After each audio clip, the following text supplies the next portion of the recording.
क्या बोलते हैं. Yeah, I used to have my friend. She used to have a similar friend. She like one day you get tired of that party wise circle because you feel कि ultimately life में party थोड़ा करनी है. हाँ. अरे उसमें problem पता है दूसरी क्या आती है. दूसरी प्रॉब्लम ये भी आती है trust issue starts because you have not been on loyal or your that partners were not loyal you feel कि everybody is not loyal then.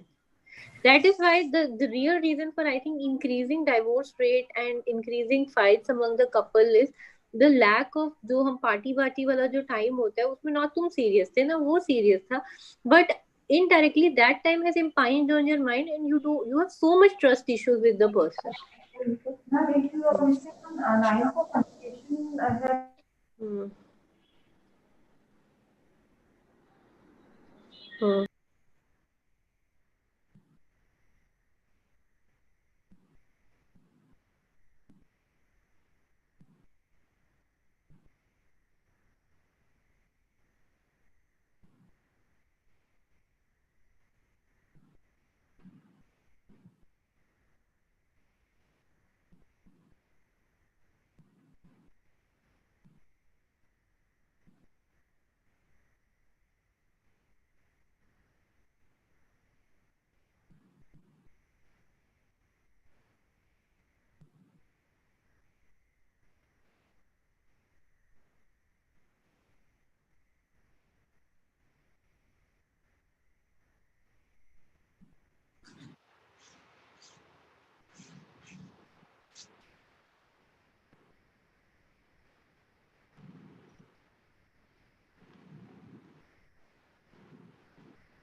Durga, we'll wait for a couple of minutes more because we just have 19 students who've joined in as yet. Maybe it will be even lesser because there are a couple of extras from our side and you are there.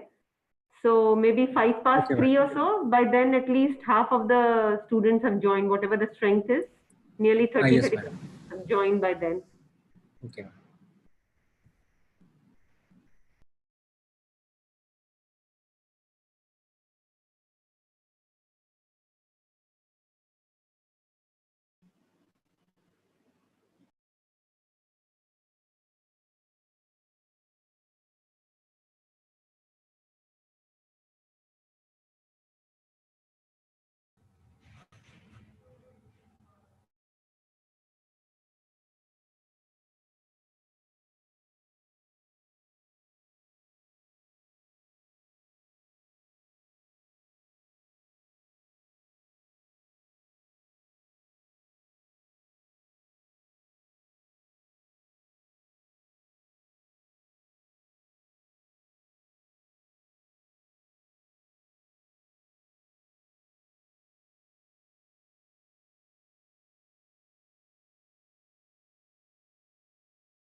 Madam, shall we start now?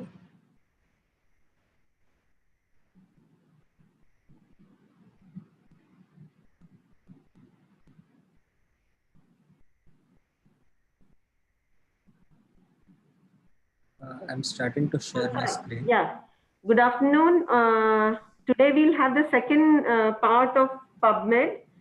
As you heard yesterday, Dr. Amita Agrawal, Dr. Ghoshal tell you about the importance of how to do a good literature search.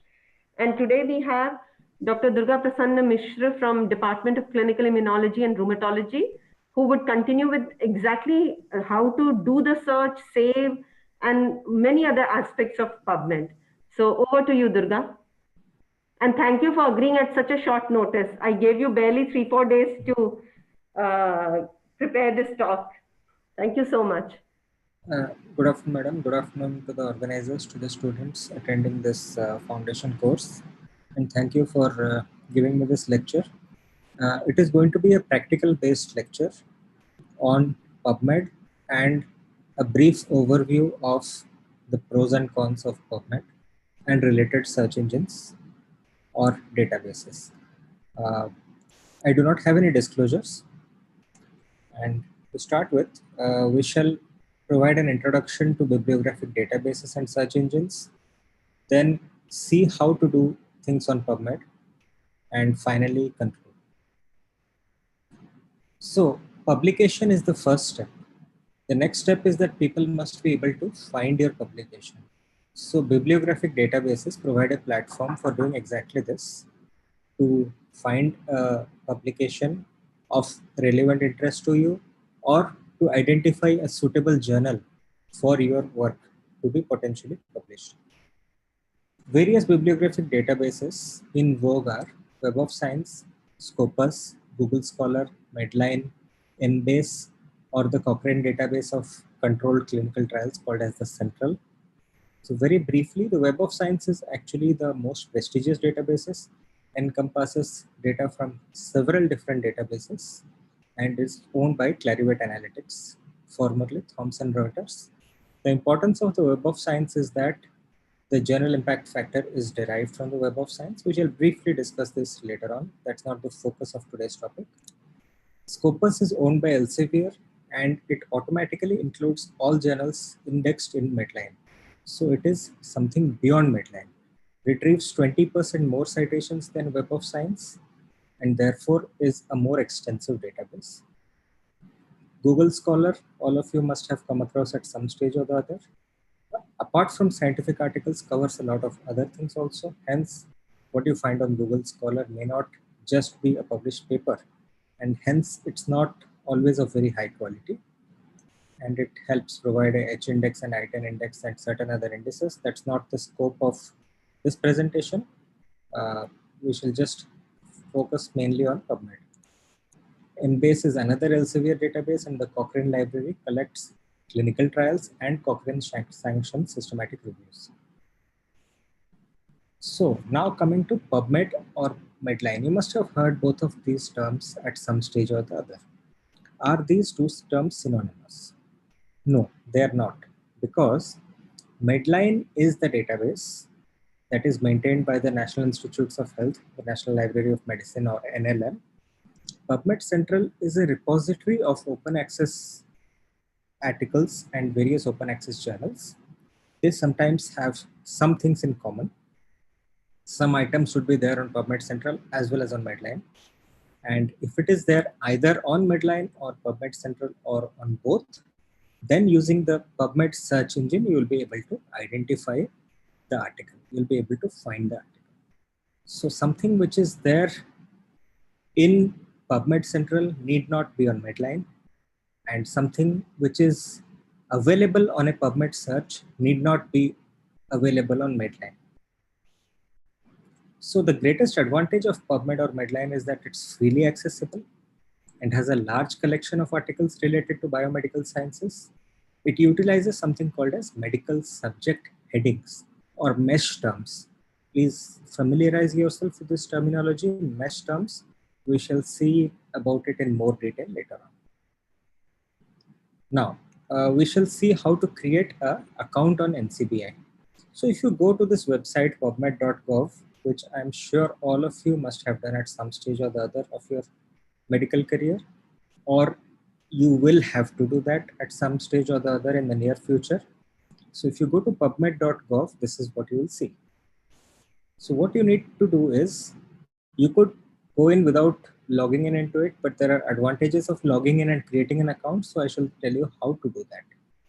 If you go to this login option on the top right hand corner, it takes you to this page wherein you can create an NCBI account if you do not have one, and using your username and password, log in. Following which, you'll be able to see now I have logged in into my PubMed web page. So whatever I search is now archived. And on this page, as I go below, there are these various items: learn more about PubMed, FAQs and user guide, finding full text, single citation matcher, mesh database, trending articles, latest literature. So if you go to about PubMed, you'll get an overview of PubMed. PubMed user guide, it's always good to read this. It helps you gain a lot of information about how to specify your searches. Then there's another item called as how do I obtain the full text of an article. Articles on PubMed Central always have full text available, but others may not. They would direct you mostly to the web page of the publisher, where if the full text is available or accessible, you can access that. So coming to searching on PubMed, we shall see how to conduct basic searches, how to create a bibliography of publications, how to conduct advanced searches, what are truncated searches, and how to set up search alerts.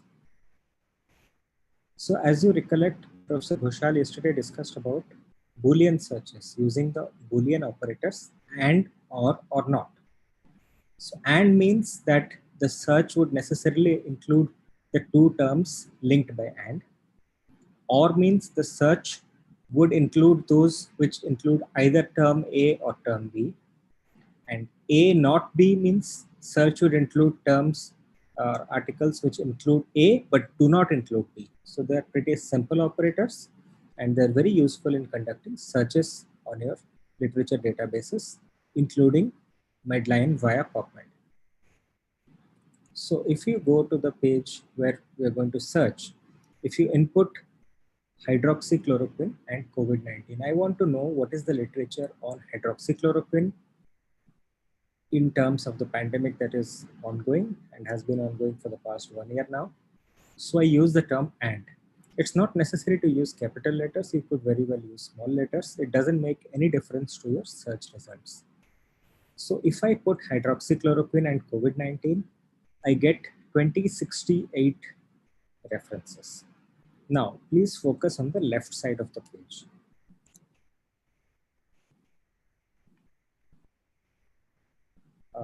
If you use double quotes, then it further specifies the search. It will include only those terms which include the term fully hydroxychloroquine prophylaxis. So you can get a very few number of results.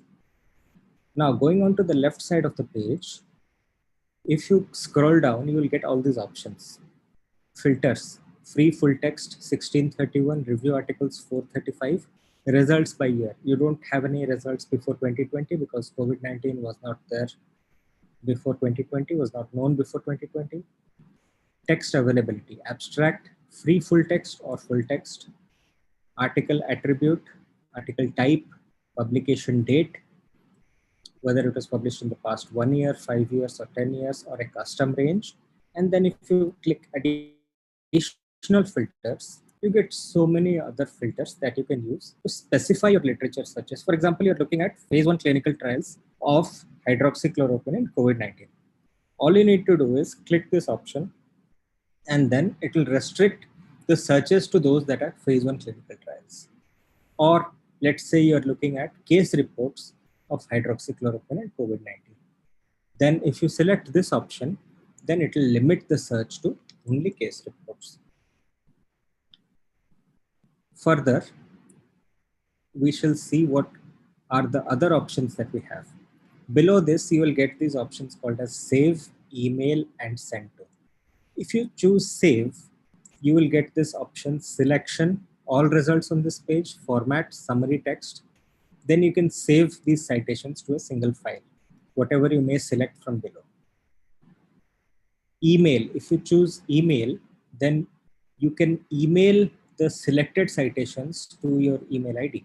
Since I'm logged in, it shows my email ID here. That's the advantage if you're logging in and creating a free account and then logging in and using the PubMed search. It is much more powerful, much more simpler for you. So you can simply, you have chosen 5 articles. You just tick on those 5 articles and you ask PubMed to send you a mail with the links to those 5 articles. So the abstracts, title are mailed to you so that you can keep it on record that you have searched these 5 articles. Similarly, another option is send to. You could send to clipboard. It is copied and you can paste it elsewhere. My bibliography, I shall show you this option later. Collections or citation manager. I think you have a subsequent lecture on citation managers. There are various citation managers like free citation managers like Zotero and paid citation managers like EndNote, which help you manage your citations, manage your references, and you can download a file which you can then import into the citation manager so that you can use it when you're writing something. You can access this resource later on, and so on and so forth. So now another option is this display options. What are the various categories shown under here? It shows you format. Either it may display a summary, an abstract, or a PMID, or just the PubMed title. It can sort the results by best match, most recent, publication date, by name of the first author in alphabetical order, by the journal name in alphabetical order. And per page, you may, basing on your own preference, you may want to see 10 citations, you may want to see 200 citations. So you can customize all of this. And there is another option, show snippets. Here you can see that this article title, authors, the citation, PubMed ID, and then you have a short mention of the text of that article that is called as a snippet. If you do not select this option, then what you get to see is this. You do not have that short extract from the article available on your page. So all of these are options that you can customize as per your own comfort, as per your own convenience. So you can use these various options. Now let's go to this article and see what we can further see. So once we click that article, we get to see the title, the author's affiliations. If you press this plus, it will expand. PMID, digital object identifier, then the abstract. And what is important here is the cite. Let's say you want to cite this article in your further research. Once you press cite, what you get is this text, which you can now copy and paste, or you can download it in different formats for use with different reference managers. And also you can download it in various formats. Let's say the NLM format, or the Vancouver style, or the Harvard style of referencing, et al. Now, on the same article page, if you go down, it shows similar articles. So PubMed shows you the similar articles that you may be interested in related to the article that you have clicked. And further, if you go down, are the list of references. Generally, most articles will have the reference lists available freely, even if the article is not available free of cost. So you can now go back and refer to these original articles which have looked at this issue of hydroxychloroquine in COVID-19, and you can get a source from where you can start looking at the relevant literature. And further, if you go down, this is how it shows. This is the next article, and these are the various other options that the page shows. Now, creating a bibliography of publications. Why is it important to create a bibliography? You may want to create a collection of articles based on your PubMed searches, either for use in further referencing, or you may want to create a list of your own articles that are available on PubMed. So here you can do this easily by selecting the My Bibliography option. So if you send to your bibliography, then, and once you click My Bibliography option, for example, this is my bibliography page. Here all my articles are listed, and I can share this with anybody using this link. So I just put this link in my CV, and anybody wants to go and check that, they can check whatever articles have been written by me. So that is the advantage of creating a bibliography. It helps you organize your articles. It helps you organize your references inside PubMed itself. And you can export, you can select all of these and export them all together at once. Advanced searches. We just saw the basic searches in the previous example. Now, if we go back to the first page where we had entered PubMed, once we came down, we came across these options. So here you can see this option called as advanced searches. Once you go there, it takes you to this page, PubMed Advanced Search Builder, where you can add a search term. For example, tocilizumab. I want to look at articles looking at tocilizumab in COVID-19. So tocilizumab is the name of a drug. It's a biologic agent which blocks the IL-6 signaling pathway, and people have used it in COVID-19. So I just wanted to review the literature on that. So tocilizumab, and then I go to this option of add. So this now gives me three options, and or not. So I have selected and now I add another term, COVID-19. And so here the query box has tocilizumab and COVID-19. And I could further increase it and randomized control trials or whatever. And I can create more complicated searches. These are basic searches on all fields, but I could click on this item and then get a lot of other options as well to restrict my searches. So now if I put tocilizumab and COVID-19, I get all these different answers. And once I go back to that page, that search is saved now.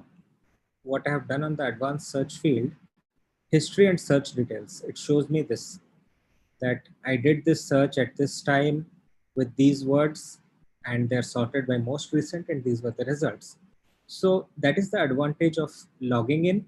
You can have a record of what you have searched, so you can go back to it at a later time, and you can look at what you have searched and search something else, or search something amongst those search results. It gives you a lot of flexibility.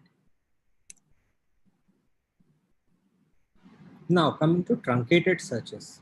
For example, there may be terminologies like spondyloarthritis, spondyloarthropathies, ankylosing spondylitis.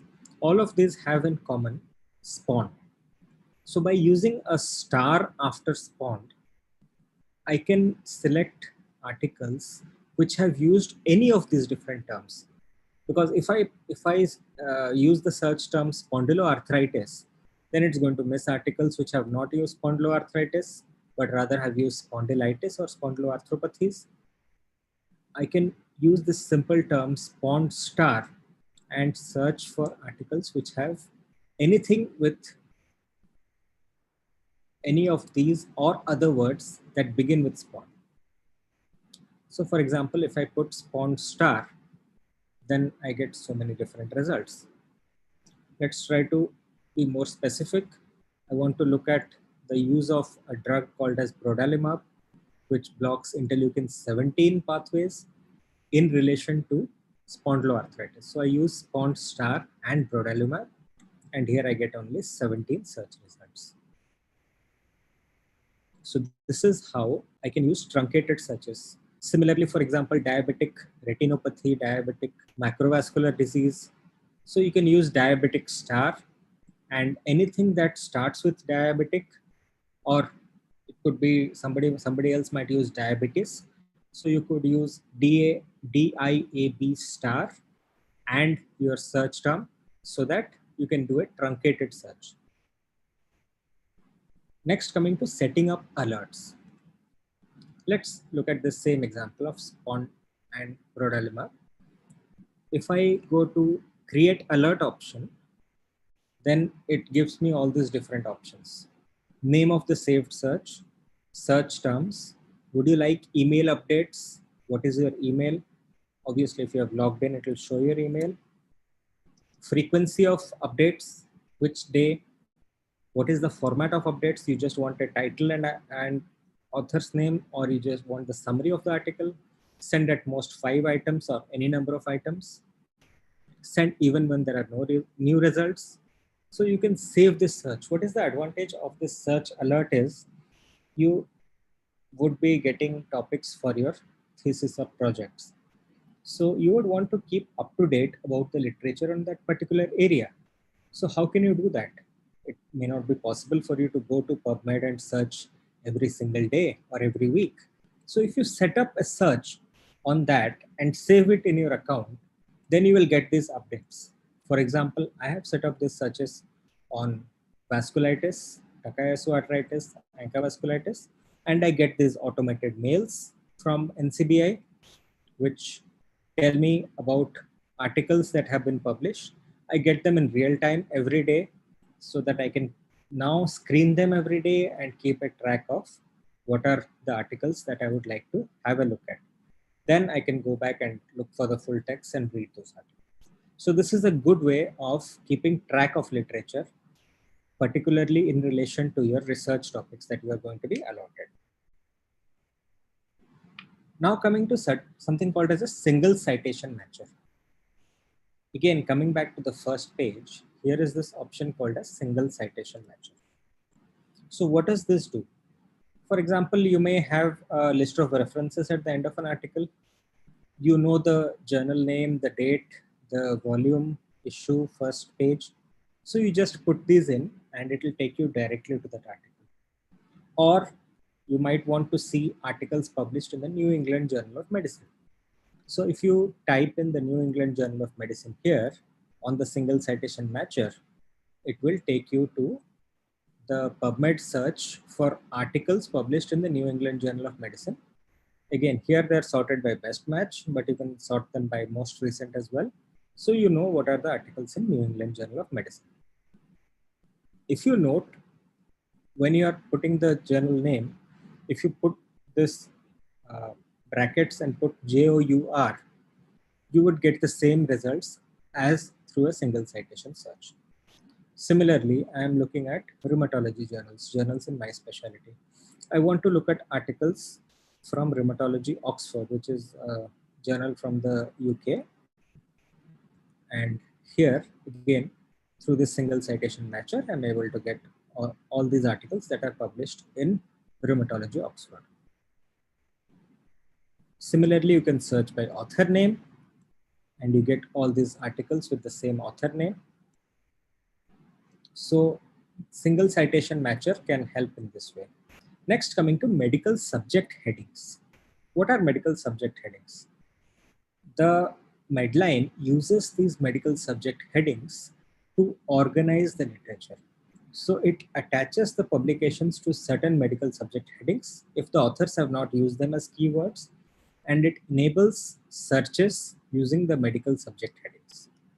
So if you go to this mesh library, if you type in mesh library, it will take you to this page where you can identify the appropriate medical subject headings. For example, rheumatoid arthritis is a common disease that we see in our clinics. So I'm going to search for rheumatoid arthritis here. So if I put rheumatoid arthritis and look for exact match or all fragments or any fragment, all terms, qualifier terms, I've selected all terms and exact match. So this takes me to this mesh descriptor data 2021. Arthritis rheumatoid is the mesh term for rheumatoid arthritis. And as you can see, this is the mesh tree structure wherein musculoskeletal diseases, joint diseases, arthritis rheumatoid, and various other subheadings under arthritis rheumatoid.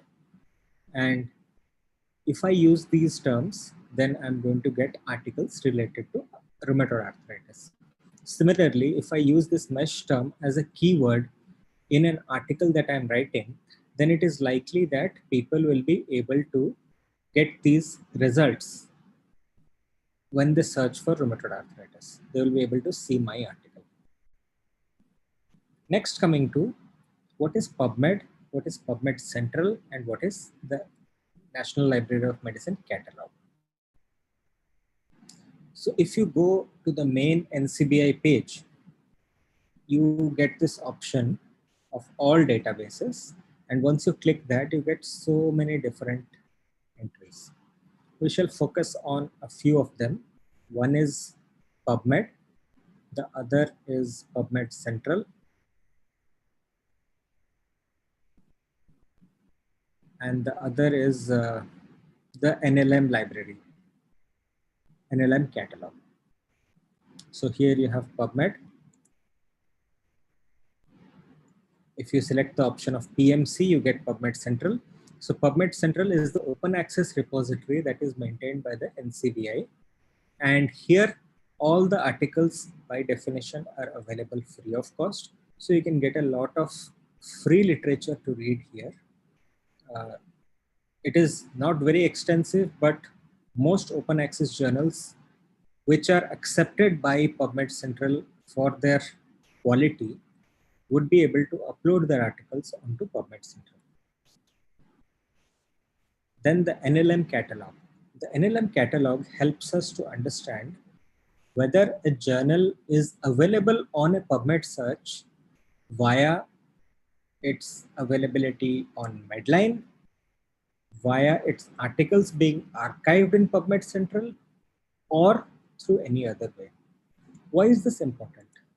Because as we shall see subsequently, not all articles that are available in the NLM catalog are necessarily those, not all articles that are available on PubMed are necessarily good ones or of high quality. So if you go to NLM catalog, if I say, write down here, New England Journal of Medicine. So I get these various options. Then I go to NLM catalog, journals in the NCBI database. And here if I type New England Journal of Medicine, then if I type the New England, then it gives me all these different journals. I select the New England Journal of Medicine and it takes me to this page. So as you can see here, the New England Journal of Medicine. If I click on this, it takes me to the NLM catalog page. Here what I need to look at is the in and current indexing status. It writes as current indexing status, currently indexed for Medline. In Medline and PubMed since 1965. You don't need to bother about what else is written here. So it tells me that the New England Journal of Medicine is currently indexed in Medline. Currently meaning at times the indexing agencies will include some new journals and exclude some other journals. Hence, this current indexing status for Medline tells you that a journal is available in Medline and hence has a quality stamp. Next, let's say I go to see another journal. Indian Journal of Nephrology is a very respected society journal from India, and its articles are available on a PubMed search. So if I go to the website here of the NLM catalog, as you can see here, it's written as in PubMed via the PubMed Central. Its articles are available because it's accepted in PubMed Central, though it's not currently indexed for Medline. So there are various journals that may not be available on Medline, but via PubMed Central, they may be available on the NLM catalog, and hence their articles are available on PubMed. Another journal, the Journal of the Association of Physicians of India. Here you can see it's currently indexed for Medline, and it's not available on PubMed Central. Its articles are not uploaded to PubMed Central. Why I wanted to show you this was because, let's see this journal, the Indian Journal of Medical Research. This is another reputed journal from India. Here you can see on the journal page, it's written here, journal is indexed with so and so. It's always important to verify this information from the NLM catalog. So if you go to the NLM catalog, Indian Journal of Medical Research, you can see that it is currently indexed in Medline. However, there may be certain journals, for example, this journal web page. Once you go to the details of the journal about and press about the journal, it tells you an NLM ID, which means that National Library of Medicine ID, which you may think that its articles are available on PubMed. It's indexed in PubMed. Further, if you go down this page, this journal tells you that its name has been changed from a title which appeared like it was originating from a country in Europe to this current title. So this does not appear to be very appropriate. So let's go and check the status of this journal on the NLM database. On the NLM catalog, if I put the name of this journal, what it says is access not provided by NLM. In PubMed, selected citations only, not currently indexed for Medline. Citations are for articles where the manuscript was deposited in PubMed Central in compliance with public access policies. So this is another route via which articles may be accessible on PubMed if the authors are mandated by their funding agencies. Let's say the National Institutes of Health is funding a study. They want that the accepted version of the manuscript should be uploaded onto PubMed Central. That's the mandate of the funding agency. So some journals which are not very reputable may find their way, may find their name on a PubMed search by this route. Hence, you must be careful, and every journal, particularly a new journal that you have not heard of, a journal that you may not come across commonly in your specialty, you must see whether it's indexed in Medline or PubMed Central, or some of its articles may just be available through this route on PubMed, though it's not actually in either of Medline or PubMed Central. And if you look at the differences between PubMed Central and Medline, here you can understand that these articles are fed into PubMed Central via the open access mandate, and hence they are available on a PubMed search. And this is the old name of the same journal, and again the same details, not currently indexed for Medline. And another clue how to identify this is if I put the name of this journal on PubMed, I get two results. As you can see, I'm getting a result on 2017 and getting a result in 2018. So where are the other articles? 23, volume 23, issue 5, volume 27, issue 4. But where are the other articles in between? This is a red flag that this journal is actually not available on Medline, and these articles have simply been deposited due to the open access mandate of the funder. This page explains what I have told you. And this is how these articles that are deposited on PubMed Central appear. Then they would not be the final edited forms. They are just the accepted versions of the manuscripts. So not every journal or article available on a PubMed search is genuine. Be careful about that. And you might have heard this term predatory publishers. Publishers who publish information, who publish articles with very superficial review and editorial policies, predominantly with the purpose of seeking money from authors. And these are the various red flags on which one may suspect the legitimacy of a journal. If journals include non-biomedical topics or accept articles from multiple unrelated specialties, journals that are purely online, particularly if they are new journals, indexing details are unclear, process of manuscript submission and handling is poorly outlined, repeated email solicitations, very narrow deadlines for articles, incentivize reduction in publication fees, unprofessional language. They might use very flowery language in emails soliciting articles, lack of transparency with regards to publication fees.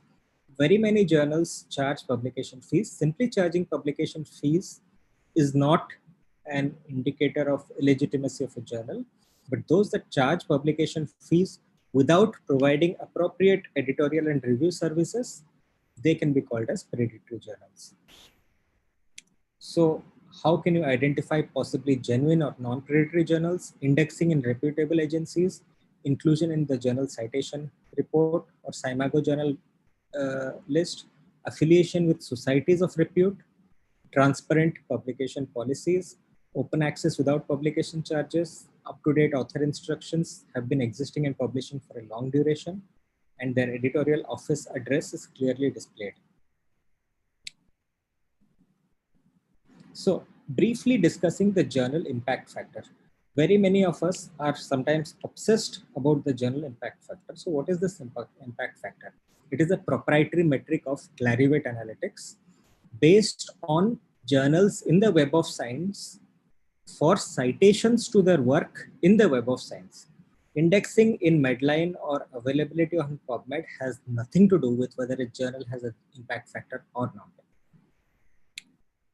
So impact factors can be notoriously fluctuating. For example, this particular journal in the year 2009, journal citation report, this journal Acta Crystallographica section A, its impact factor rocketed up to 49.9, more than 20 times what it was last year. This was because a particular article was published in this journal, which was highly cited because it was a methodology article. So this may be a good way to boost your citations ethically, and this may transiently increase the impact factor of this journal. But 2 years later, once the duration for which the impact factor is calculated was over, the journal impact factor dropped back to 2.4. The journal impact factor tells you about the average citations of articles published in the journal. It does not tell you the individual quality of articles published in the journal, which is a more important measure of article quality rather than the journal that you publish.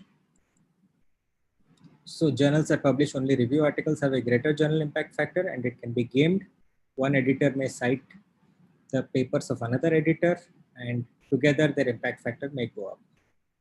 So what is to remember today is journal impact factor is not determined by indexing on Medline, and reputed journals available on Medline might not have a journal impact factor. For example, the Journal of Association of Physicians of India is a very reputed journal publishing from 1953, and most of you would have read some or the other article in that, and it does not have an impact factor simply because it is not available on the Web of Science. That's why it cannot have an impact factor, but that doesn't mean that the prestige of the journal is anything less. So finally, I would like to conclude that PubMed is a search engine which enables searches on Medline and PubMed Central. It offers personalized search and search archival options. It is a reputable database, no doubt, but it is not the only reputable bibliographic database. Scopus and Web of Science are much more diverse and equally reputable. It is most widely accessed in India because it is free to access, whereas Scopus and Web of Science are not free to access unless your institution has access to it. Unfortunately, we do not because it's very costly. Not all journals or papers on PubMed are necessarily reputable. I showed you ways that journals and papers might find their way onto PubMed without actually being on Medline or PubMed Central. And one must always be careful of predatory journals, must try to avoid them, not publish in them. And the information available in predatory journals also may not be optimal in quality. So if you have any doubts, you could please ask me questions right now, and or you could contact me by email or my CUG to discuss any of these topics further. And I hope you are able to now go on to PubMed and do a search yourself. The more you search, the more you learn. There's no other way of learning. Thank you. Thank you, Durga. That was a very comprehensive and a very nice presentation. I've heard many other people speak on PubMed, but I really appreciate the effort you've put in. And I'm sure the residents must be having questions. Would be troubled later by residents because everyone will need to do practically search every other day when they're managing patients, writing projects, whatever. We need to look up literature for so many things. So as Durga said, that if you have any questions, it's worthwhile asking, because we are waiting for the director to come, as we had planned that Dr. Dhiman would address all of you. And so we still have another 5 or 7 minutes till he comes. So if there are any questions, Durga could take up straight away. Yes, please. All questions are most welcome. Till then, Dr. Preeti, can I share my screen? Yeah, sure. Absolutely, Vinita. Do that. Unless Durga wants to show something, if somebody asks, then you may have to stop sharing. Yeah. Yeah, okay. Are there any questions? You can unmute yourself and ask questions. Good afternoon, sir. Yeah, Darpan? Ma'am, I just wanted to ask how could you please show again how to like save the article, like when we get the mail of the article, like if we have searched the article and we have saved it, so how will be getting updating? Could you please show that again, like Yes, I can show updating you the that. mails which we will be getting about? Yes, I'll just share my screen again, madam. Yeah, so Vinita, okay, she hasn't shared. All right.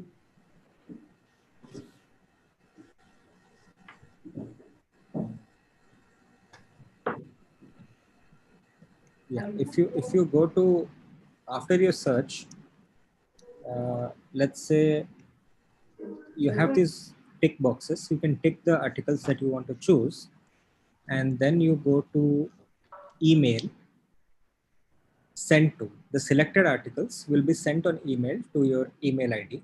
If you have logged in, it will obviously show the ID through which you have logged in. Otherwise, you can simply put your email ID and it will send you those articles. Send you the article title and the abstracts. Durga, in the earlier version, you could put a subject, like the mail could be sent to you as well as to another person, isn't it? Here, you can only send to one person. Actually, I have not. Yes, I agree. In the previous one, you could easily send it to multiple people. I think here you can. Actually, I'm sure the residents are asking you because they have an exercise and an assignment where they have to send. So, as Durga has shown you, I think all of you, what you should do is you should send your search to yourself and then forward that mail to foundation course. So that way it will be easier. You can write a subject then, because in earlier version, I remember we could do that, but not in this version. I realized it recently. I think we could still change the email ID that is here. Yeah. I think it could be changed and they could send it directly, but it's of course it's easier if they send it to themselves. They're sure that the mail has gone. And then otherwise they might not. Yeah. They might not know if the mail has gone or not. Yeah. So your assignment for PubMed is that you have to do literature search on a topic of your choice. You have to do 5 review articles and original articles and published in the last 5 years only. If your topic doesn't have that many review articles, which may or may not be true, but that's what your assignment for PubMed is. And you have to send it on foundation.sgpgi@gmail.com. Durga, do you want to give them any other assignment which is easier or which will help them? I have given it from my side. Do you want to give some other one? I think that's a very good assignment, madam. I think it'll help them gain some experience of doing this. Searching. So, okay. All right. And the deadline is Monday, 12 midnight. Today is Thursday, so I think you have enough time to do that search and send it.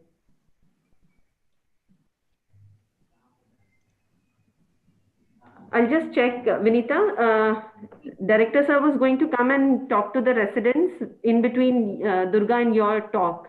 Okay. So, yeah, so I'll just check where he is, because they had academic board downstairs on the ground floor in the telemedicine auditorium. Right. So I'll just check and come. Should I share? I have shared my screen. Doesn't matter. I think he doesn't have slides. He'll just speak. So your screen should be okay. So I'll start when you give me a go away.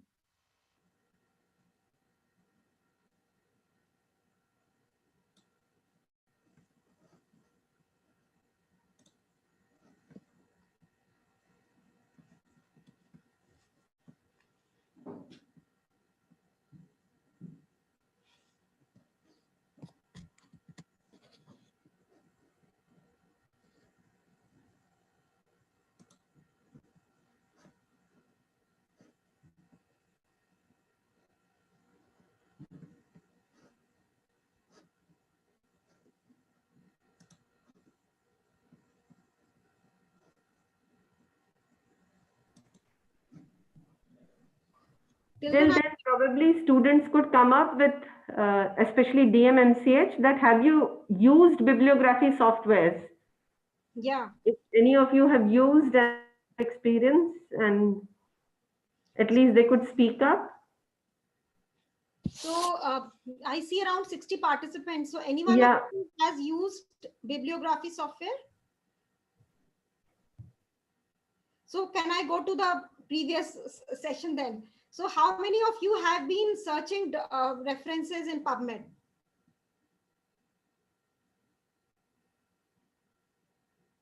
Is anybody there?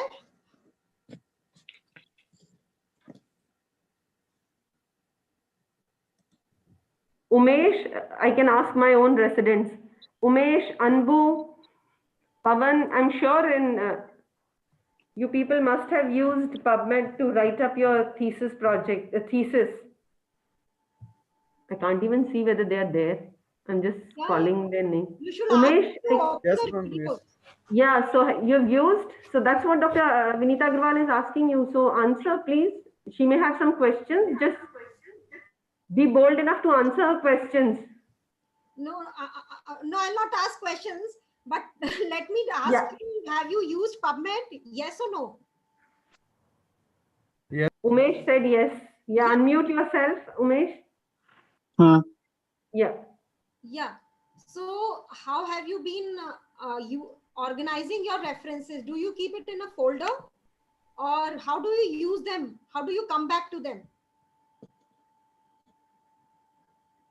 Anybody? It is not a question. It is not something which you can just answer casually. What do you do with those references when you search in PubMed? Ma'am, we can club them in a library in Zotero. Right. So you are all, so that gives the question answer to my question when I asked you, have you been using any bibliography software? So you have used Zotero, isn't it?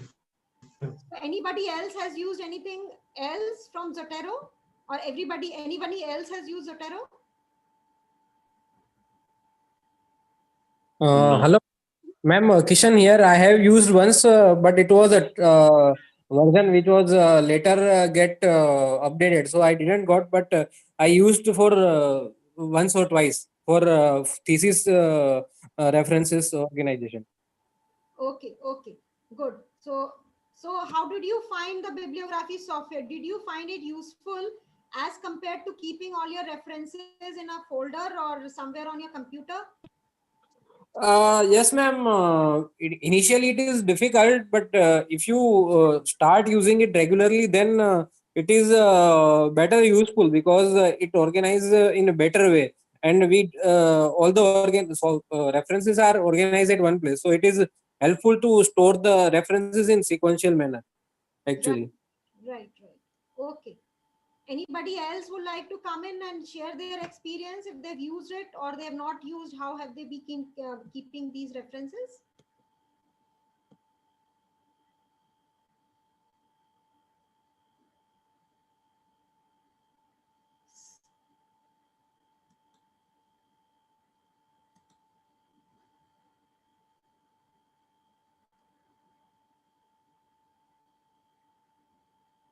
So how many of you are all of you are from how many of you are the DM students?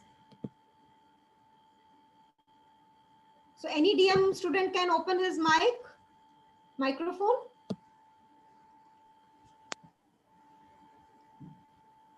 Or raise hands.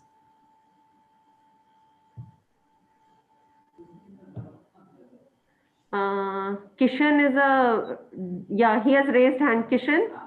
yes, ma'am. I am from Yeah, he's immunology. from cardiology or No, ma'am. immunology? Immunology. Immunology. Yeah. Immunology. Else, Okay. Yes, ma'am. DM student apart from Kishan. Kishan has already shared his views.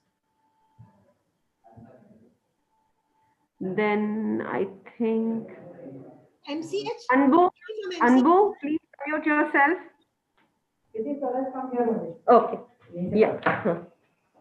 Ma'am, I used Google citations, ma'am. Scholar citation. They're Vancouver style, ma'am. I didn't know how to use this PubMed. This. So what did you use? Come back. Good afternoon, friends. Google Scholar, ma'am. There will be a citations will be there, ma'am. Okay. So After that, cut copy paste I used to do, that's a ma'am. completely different thing. We are not talking of so okay. So Vinita, we have our director, Dr. Dhiman, has joined us here. Yes. So we will just have a 15 minutes talk by him, just to address the students and tell them about the ethos and what this institution means to them Yes. and what is expected out of them once they join us. Yes, ma'am. Okay. Yes.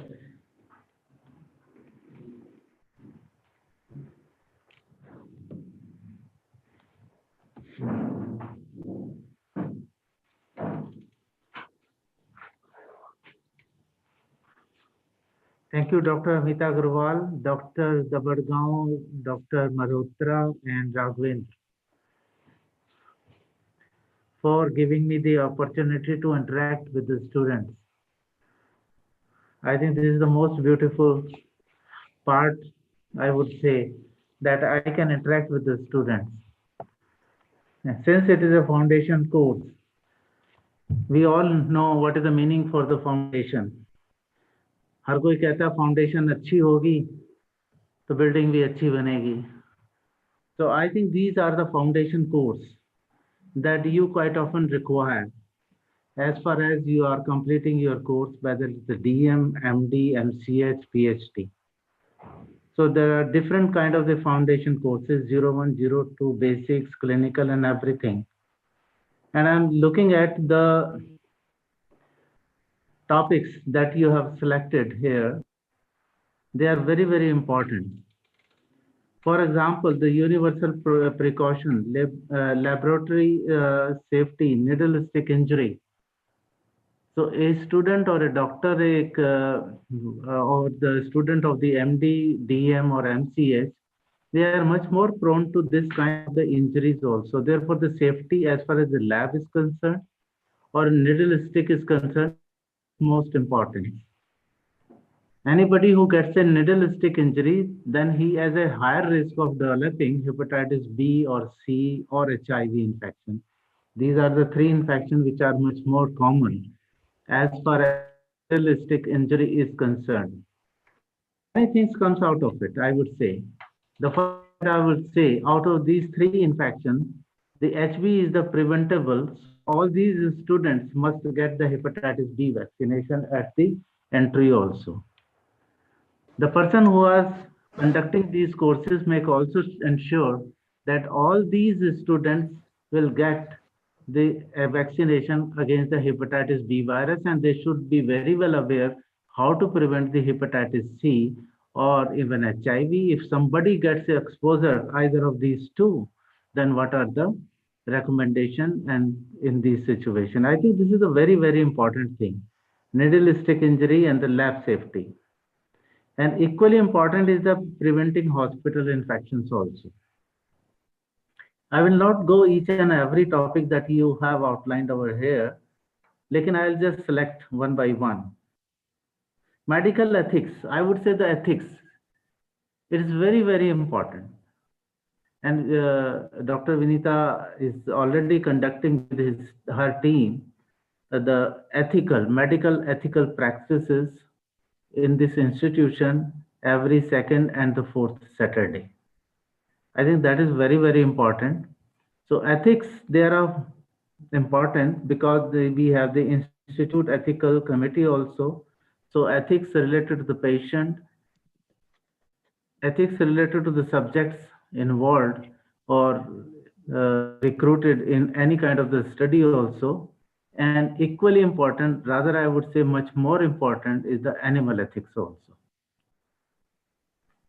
When I was looking for the animals for my PhD students, so I have to do a lot of work to justify the number of the animals, including in each and every group. Anything getting 6 more animals in a group is really very tough task. So I think we must aware of all kind of the ethical practices, ethics, whether it is related to the human or to the animal also. Then they say the assessment. I think we are talking presentation here.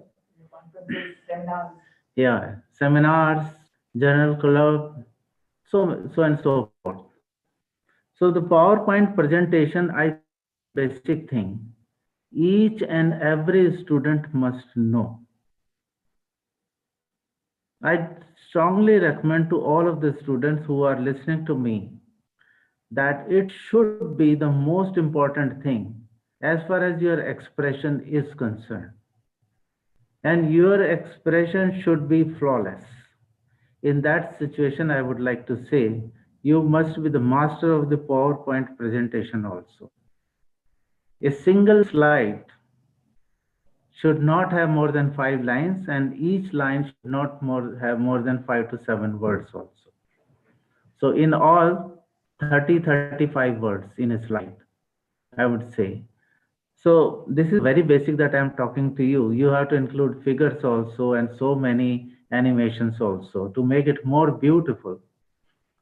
Because once you take lecture or you present a seminar or a journal club, the first thing is that if in a lecture hall or whatever the room, 30-35 people are sitting over there, they must not sleep. So your presentation has to be very attractive, to the point, and your communication should be very, very clear.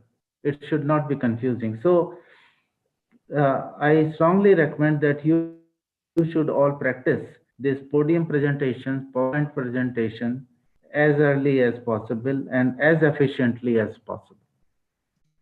The communication with the patient or family, I think this is the most important thing once you have become a doctor. Because all the time you will be communicating to the patient or their attendant.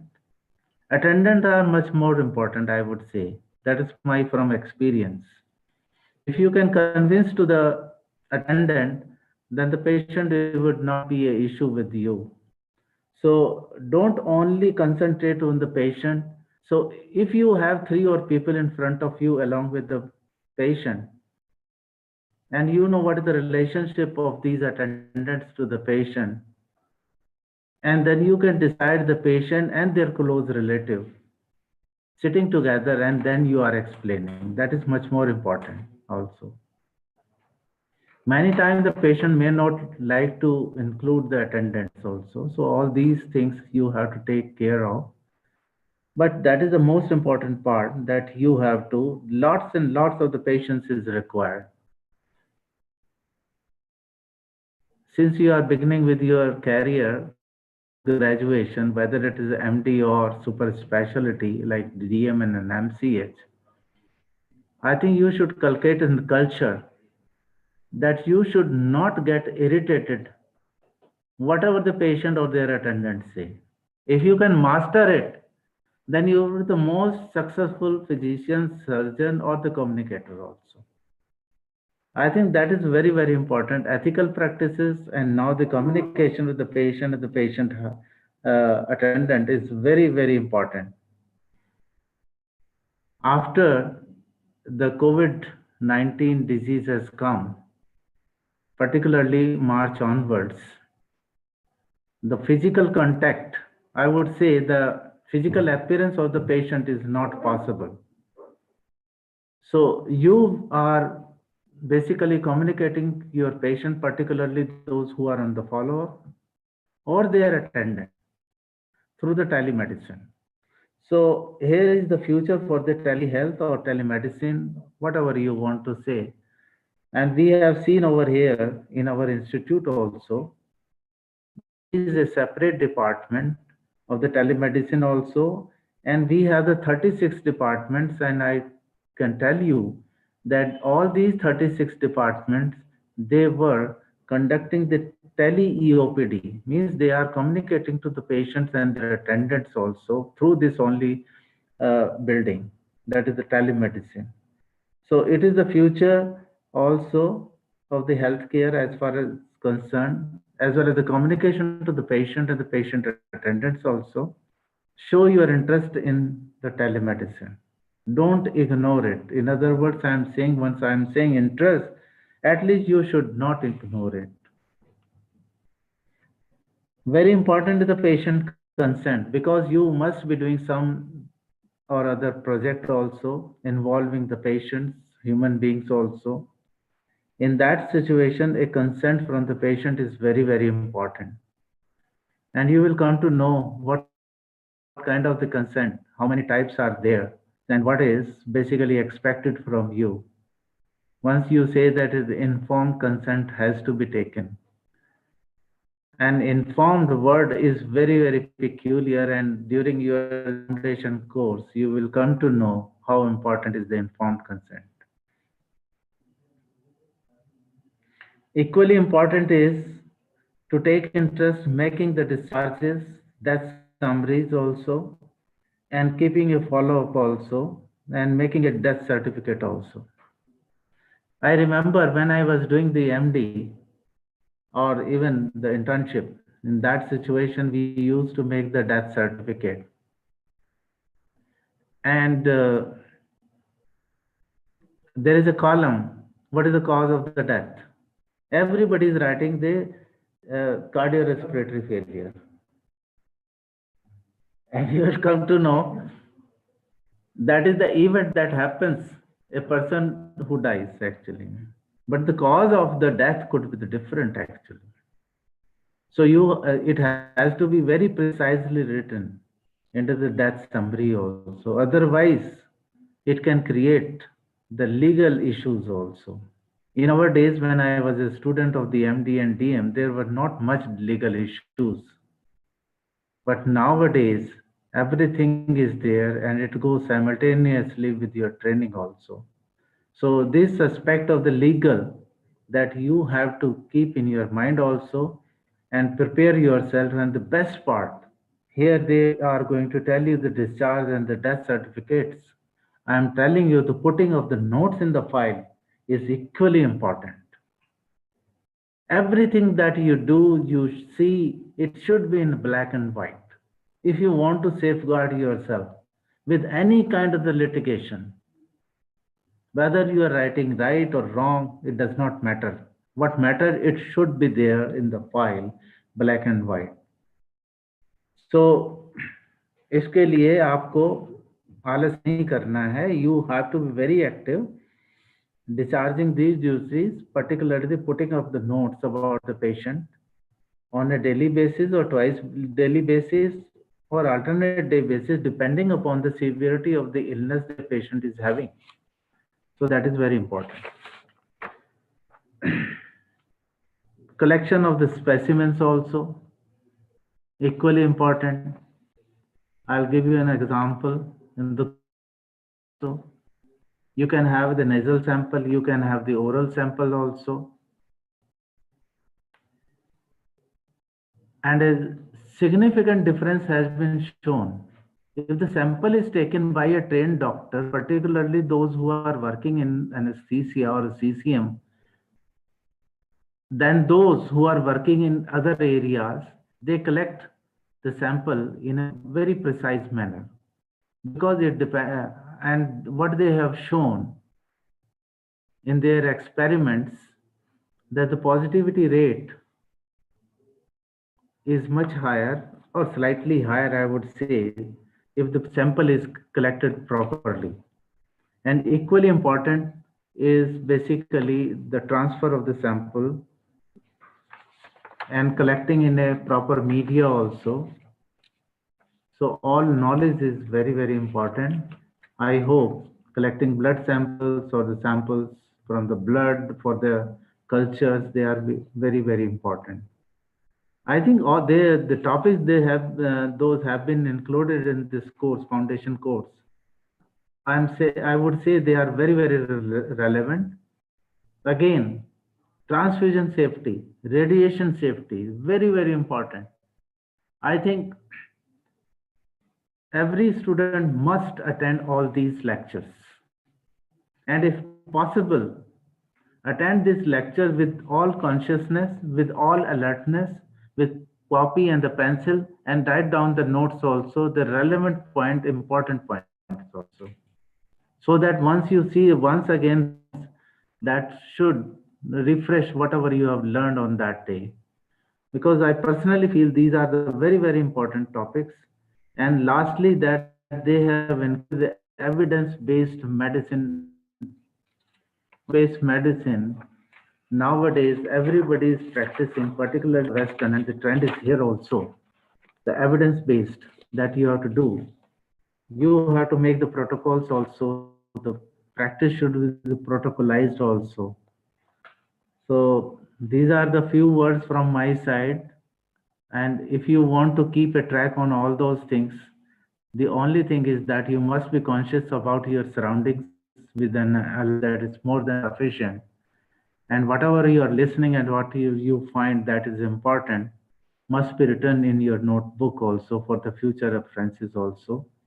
And this is not all also, this is just a preliminary introduction to you about these topics, but the further studies that you have to do yourself. And nowadays, I would say that you can have multiple sources through your mobile as well as your iPad or from your computer that you can gain knowledge from the various, for example, PubMed or the Google. I think keep these practices on. Thank you so much. All the best wishes for this foundation course. Thank you, sir. Thank you. I take it. Yeah, sir. Thanks a lot. Thanks. So we thank Dr. Bhiman for that these courses are important, and maybe you people are not aware. Dr. Bhiman was from the first batch of students from SGPGI, and he still fondly remembers these courses and how useful they were. So he has attended and he feels that they have a real role to play. So we assume that all of you, as he said, are sitting with your notebook and pen to note down the salient features of these courses. We thank Dr. Bhiman. Thank you, sir.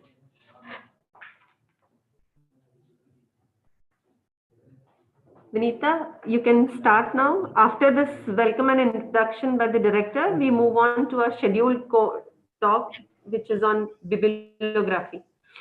Yeah, I have shared my screen. Can everybody? Yes, we can see you. We can see it. We can see the slides. So we straight away go to and start with our lecture. So we were talking about bibliography software. You've already learned about PubMed. So I'll be talking about this.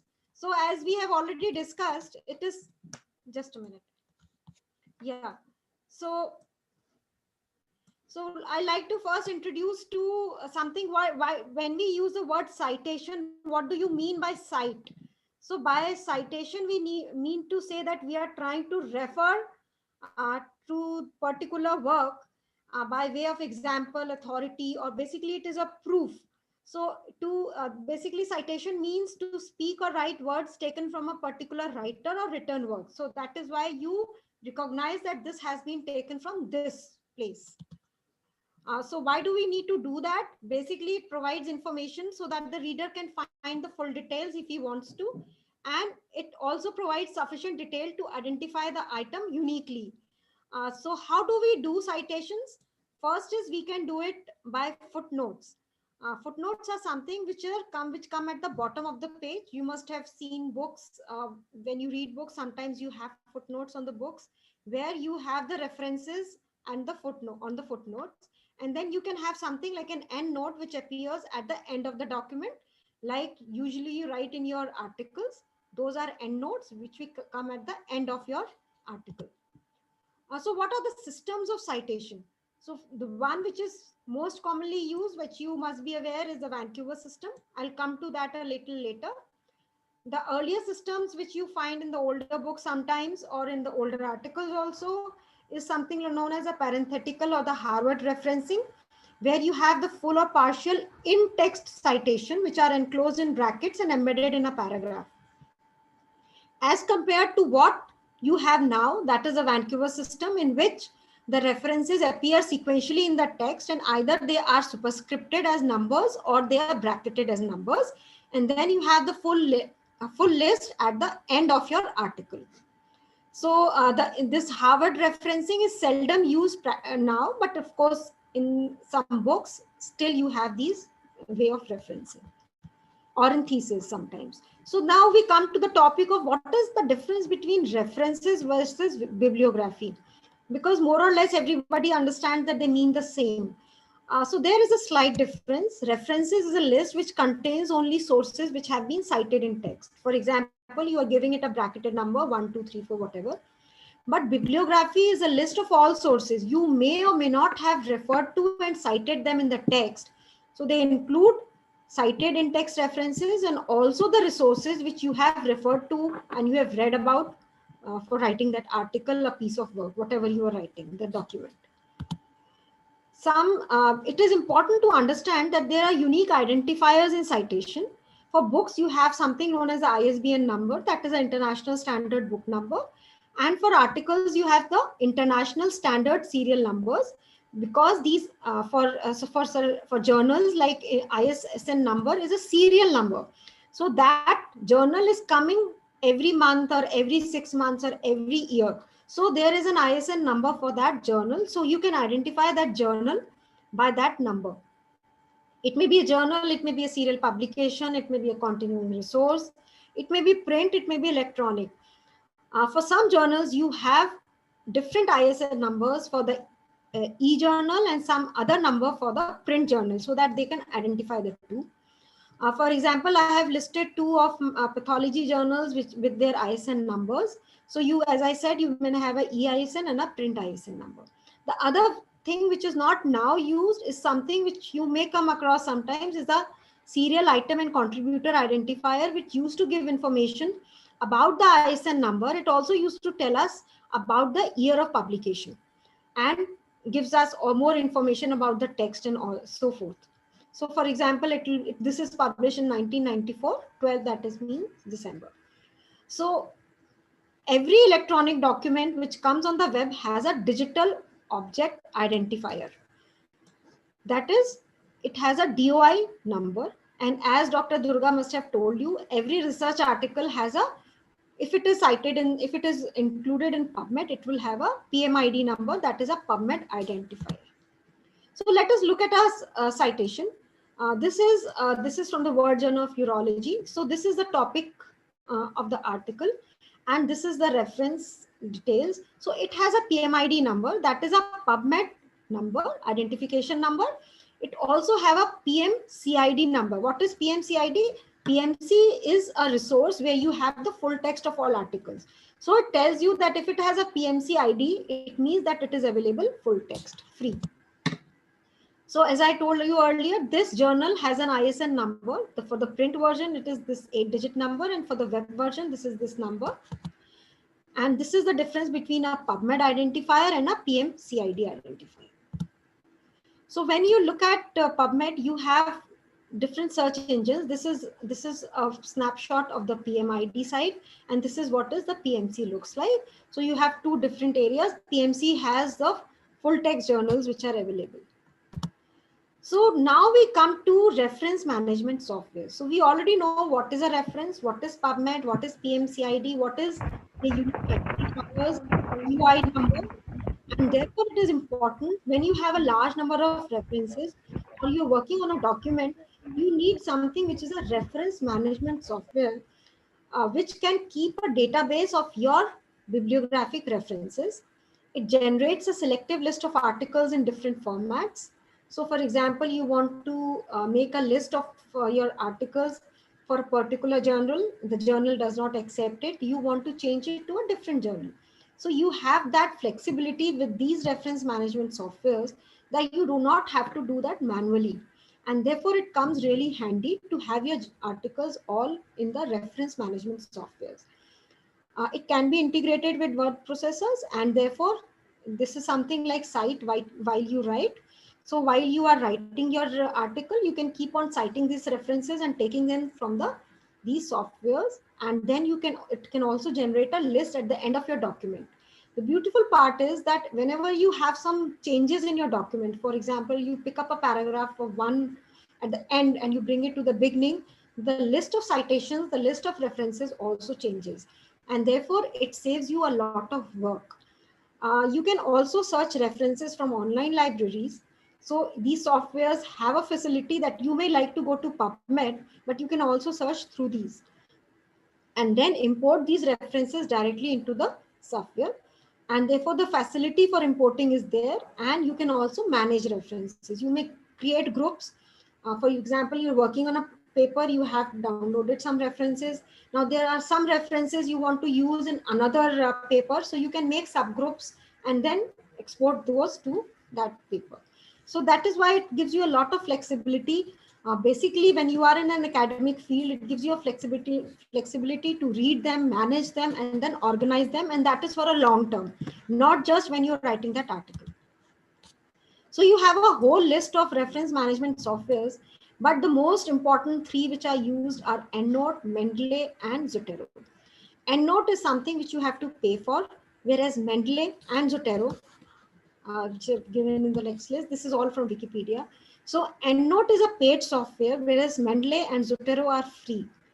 But when you note, the EndNote is just one-time payment, and you have it as a long-term thing. But for Mendeley and Zotero, initially they are all free.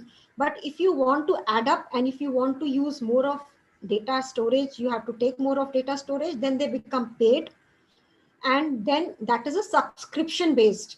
So you have to pay every year for that. So that is the difference between the payment modules of EndNote and Mendeley and Zotero. The advantage with Mendeley, of course, is that it gives you a 2 GB free space, whereas Zotero gives you a lesser space. So that is the difference between the three softwares. I'll talk about the differences some more later on. And this is just to tell you the signs of all these three softwares. So I have been using EndNote. Zotero is another software which probably many students use. Then you have something which has come new, that is Zotero Bib. It is basically nothing, but you have, if you're writing an article, you want to use a software. It is just for that article or just for a small study you want to do it. You can use Zotero Bib, which gives you a whole list of your articles instead of downloading the whole software. So that is something which comes handy. And of course, then you have the Mendeley. People who have been using Mendeley are really, they talk about Mendeley as the best. So you have different softwares which you can use accordingly and see what you want to do.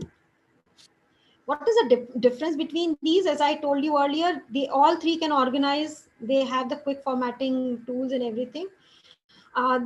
What can improve in EndNote is a PDF handling, but now the newer versions have good PDF handlings also. The only thing is when you are looking at systematic reviews and metadata, at times people say that EndNote appears to be better, but yes, Mendeley is still better for systematic reviews.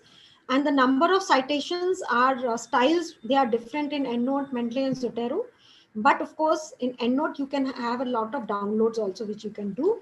And you can have import from databases in all the three softwares. So what I'll be doing today is tell you about something about EndNote. Then I have requested Dr. Raghavendra, who is assistant professor in the Department of Pathology, who's a colleague of mine, who has been using Zotero. So he'll talk about Zotero because that is a free software and many of you would like to use it. So I begin by showing you something about, give you a brief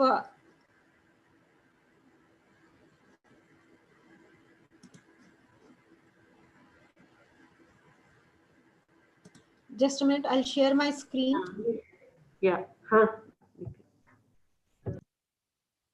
So what I have used, what I have done is I have opened a library. I have a sample library. I've tried to make a copy of that and try to show you what it looks like. So this is a library in EndNote. Now, how does it look like? You have, this is the these are the three panels where you have this panel, which is basically known as a group panel. This is the details of all the references which come in. And then you have a right side panel which talks about the metadata of that reference. For example, if this is clicked, it will tell you all about this reference. So you have basically three panels. What you can do is you can change your layout.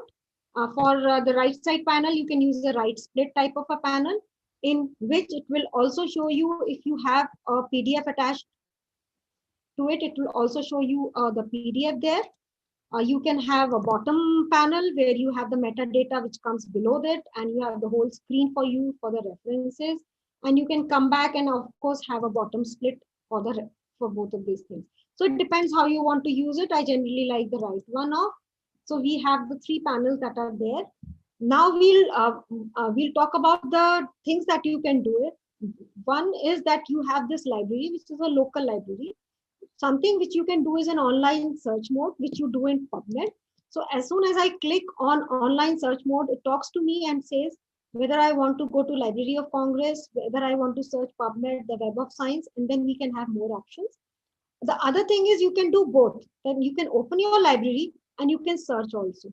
So as soon as I add something here, it will give me, for example, I say title contains, for example, I say IGA and I can just go and say search. So if I search, it will give me a list of references which can be then be downloaded from me. So for example, I say IGA naturopathy. I will not be downloading all. So you have already we can even change this panel so that we have it here. So we can say and or.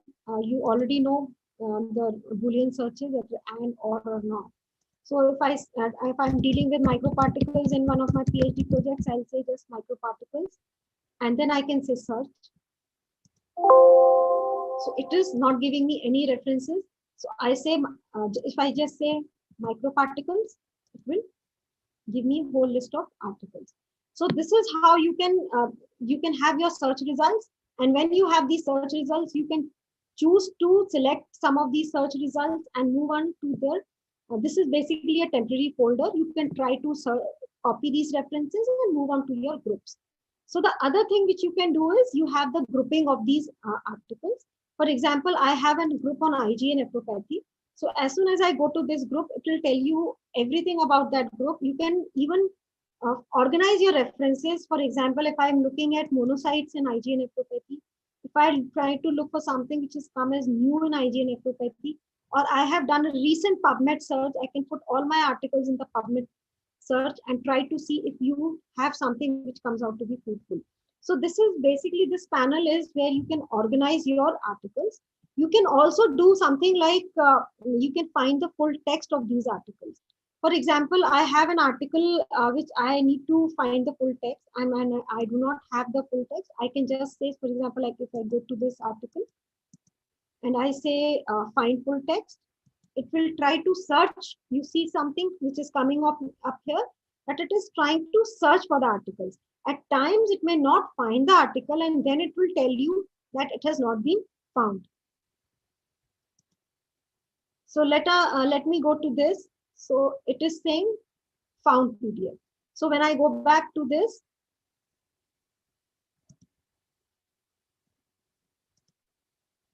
it will tell me this was the article that you were looking for, and this is the reference that is there. And then you can look at this PDF which is attached by going to this. You can click on the PDF and then you can even make it full screen, and when you want to read it. So you can open the attached PDF and then read the PDF. You can even annotate the PDF which are attached in the software.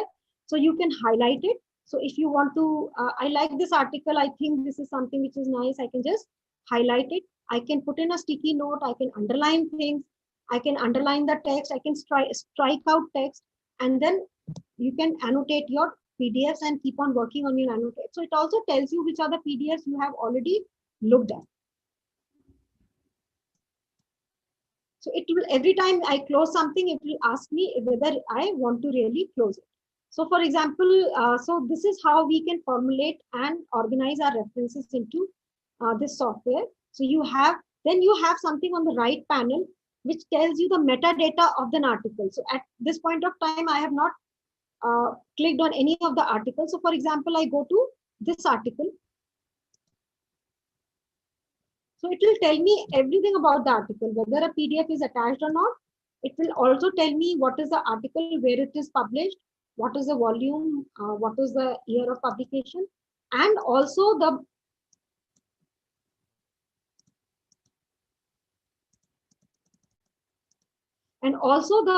author This is the metadata which tells you what is the journal, the volume, what are the issues, whether you have what is the ISN numbers, what is the digital object identifier. You can have the keywords, you have the abstract which is there, you can have the notes, and you can even put in your own research notes if you want. You can put in something which you want to put in. It tells me whether there are any file attachments, what is the address of the author, and so on and so forth. So you can keep on adding your fields also. So there is a lot of versatility that you can add up and see what is the type of. So the other thing which you can do is you can make it reference type also. For example, you are putting in a book section into your references. You can put in like you want to have a book section. So as soon as you put in say that this is a book section, it will change your metadata accordingly. The fields that will be projected will be different. So that is how you can play around with the reference types. It tells you everything about a reference. And then this field also, you can, according to your wish, you can customize this field. So for example, you can have the author, you can have here the title. This tells you whether you have read or not. So the article which is appearing as unbold is basically I've read it. The journal which is there, rating. So you can rate this if you're trying to look for an article and you think, oh, this is really nice. So you can put in the research notes, you can rate it so that you can come back to it and then read it at your leisure, or you can refer to it whenever you want. It also tells you what was the last, when was it updated, what is a reference type, whether it is a journal. For example, for this, you have the journal article and this is a book section. So it will tell you whether this is a book section, whether there is a journal article. So it tells you a lot of information. It gives you a lot of information. So what we have talked about just now is about the panels, that you have the left-hand side panel, the right-hand side panels, the information about the articles. You can search search from PubMed, search from Web of Science, and import the articles into your software. The other thing you can do is you can import your files. You've already looked at some PDFs. You want to import them. So you can import a file. It will ask me from where do you want to import. So I tell that I want to import, for example, I want to import from something like a thesis document, or maybe something which is lying on my desktop. So I have something like a renal transplant. I can go into this and say I want to download this, import this article into this. So it will ask me PDF. I say import, but discard duplicates. It will import that article. So it has imported this article and it tells me that this is the reference. So you see that though you have downloaded, you have imported a PDF, but it is giving you all the information about the PDF. So how is it going to do that? It is going to do that because it identifies the PDF by the digital object identifier, which is there in that PDF in the first or second pages. And therefore it has taken up all the author, the year, the article, every information about that article. The other way of importing is if you have worked on you want to import the whole of your folder. So that also you can do. So it will ask you whether you want to include files in subfolder, and you can say yes. And then again, you can choose. So I can go to desktop again and ask. So if I can again have the same folder and say okay. And it will ask me import all, or you want to discard duplicates. I can say import all. And if you see, there were 2 articles in that. So it will now import the articles. So in this way, you can import articles into this. You can even import PowerPoint presentations. You can import whatever you want, your documents into this. So if you have made some documents you want to be there in your reference software, that also you can do. So it depends how, it is a very versatile software. You can import from different various sources. You can search, you can manage your softwares, you can look at softwares, and you have the metadata which can be seen. If you see, if you look at this reference, what else can I do? I can go by a right click and try to see whether I want to add reference to which of my groups, whether I want to copy this reference to a new library, or whether I want to find a full text. Sometimes you want to have the reference updates. For example, you look at a reference today and it is still not there in the PubMed. It is just an early online review. So maybe after some time you will have to find a reference update to see the volume and everything of that article. So that also you can do by so this software. So you can basically have your references all at one point of time, and then you can refer to them practically. So this was about how to import the references, how to manage the references, and to see. The other thing, before going on to the site while you write module, another thing which you can do is try to make some uh, group sets. You can have a group sets. For example, you want to look at a new group set. You want to look at something like what is in IgA nephropathy. For example, you want to have so what I'll do is I'll create from here only. So you want to create a group set, you say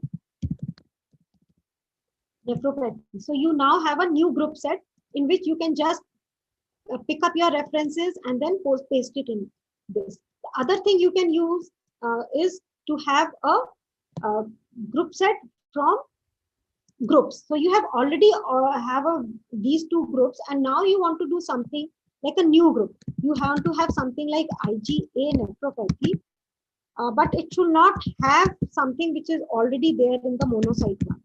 So then you can do like something like this, or you can say that you want to have PubMed which you have searched just now, but not something which I have already seen. So not IgA nephropathy. So what I'll do is I'll select a group. I want something from PubMed, but not something which is already there in my group. So I will say new, and then I will say create. Right. So it tells me that this PubMed, the search that I have done just now, none of the articles which were there in new in IgA nephropathy are there. In IgA nephropathy are not there in any one of the PubMed searches.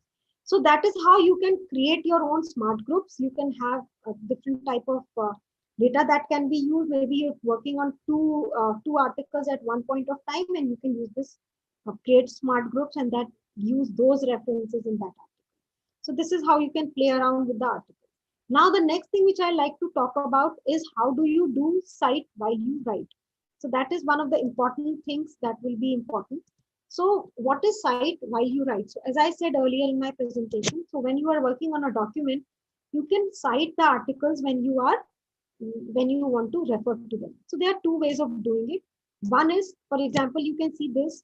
So I have already cited, I've already included an article. So I want to include one more article, and I ask, so I can go to EndNote and then say insert citation.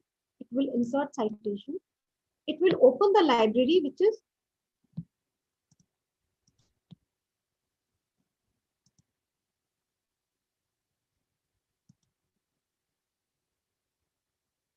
so can you see my screen? Yeah. So this is while cite while you write. So if I am doing this, it will open. Just let me close again. So in this, I put my cursor here, and I want to insert a citation. I go to insert citation. For example, I have said that this is the site. This is the author's name that I want to search for. It has given me an option of many of these authors. So I want to include this reference. So I say I can of course choose what I want to insert, but I say insert.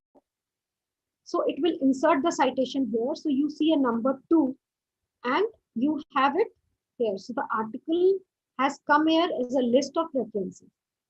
The way this appears is dependent on the style that you choose. So you have a large number of styles that you can choose from. So if I've used American Journal of Pathology, it will refer to as American. You can use the Vancouver style, you can use any style that you want, and you can even download different styles so that you have them on your integrated with your software, so that you can use them whenever you want for the journals that you are commonly using for your submission of your projects. So for example, I come here and then I say insert citation. For example, I say insert citation and I go to this reference. What will happen? So you see that it has again given it number 1 because it knows that this reference was cited earlier as number 1. So that is how you can keep on moving and working and giving you the citations. Just a minute. I'll again have to open the EndNote. Now, can you see the EndNotes? So the other way of citing is that you can go to EndNote. You can choose a site. You can use choose a citation. this is the reference I want to cite, and I say go to word processor, and then we can insert the citation. So here I can insert this citation. So now you can see that this is again cited. So, and it is appearing as number 3. This is how you can cite while you write in your document. So the two ways, as I talked to about is, you can cite directly from the reference management manager, or you can cite from the document itself. So when you have the software installed in your computer, you see that my Microsoft document is giving me an option of EndNote. So that is why I can cite when I keep on writing. So that is how it goes. Then you have a lot of commands that you can use. You can have the edit and manage citation commands. You can edit the library reference. So there are a lot of things you can play around and do with this. It is according to the type of citation that you want to do. It is also according to the style that you want to do. And it is also according to whether you want to convert these citations and bibliography into text. So for example, when you are ready with your article to send it for publication, you will have to remove all your editing that you have done and make it as a common file, so that these do not remain. So then you can convert citations and bibliography. So when I say that convert, so it will give me unformatted citation. And when you do that, it will make another document which is free from all formatting tools that are available on this. So this is how you can keep on working on your article and keep using these management softwares uh, with this. So other thing which is there is an online library. So the EndNote, you have two modules. One is a desktop library, and of course, when you take the software, you can also maintain an online library, and you can sync these libraries. That is a desktop library with your online library, and this can be accessed anywhere on any computer sitting in anywhere, any part of the world. So that is how you can use your references even when you are not having your desktop with you.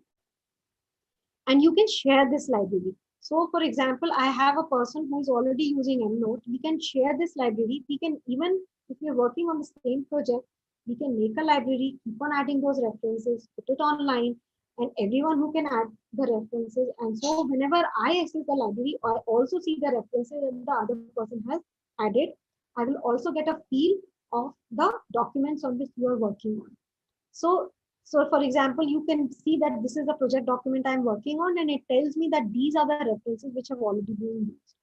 So this is about these references software. So I have been talking about EndNote library.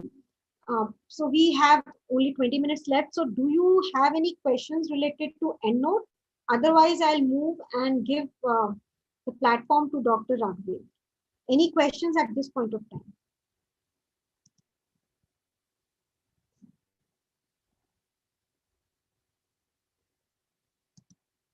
So, Dr. Kishan, are you there?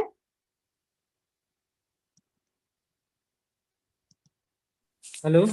Yeah, Dr. Kishan, did you Yes, understand? ma'am. Did you find, because you've already worked with Zotero, so did you find it something different from the EndNote, different from Zotero?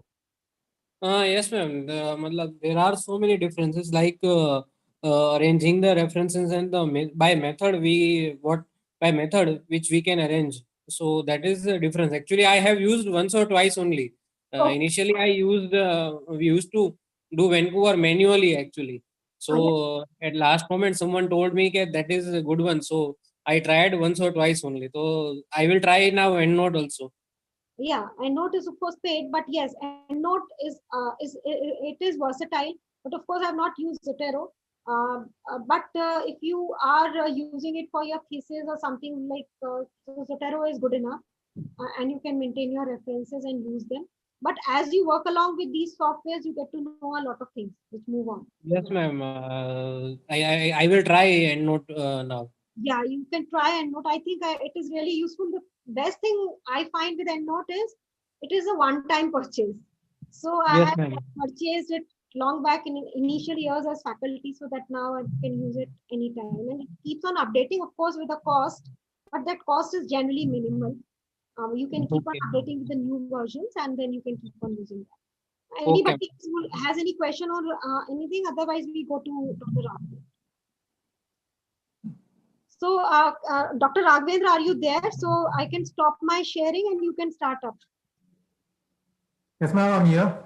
Yeah, yeah. Dr. Raghvendra can start screen sharing.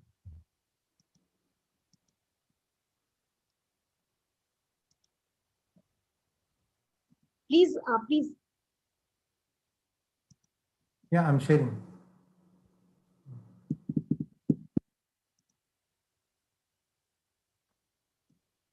I have to share the entire screen. I have stopped my sharing. Yeah, sure, ma'am, sure.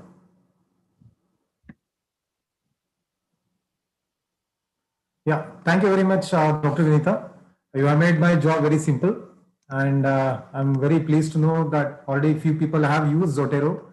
And for those who have not used Zotero, I'll cover that in this session.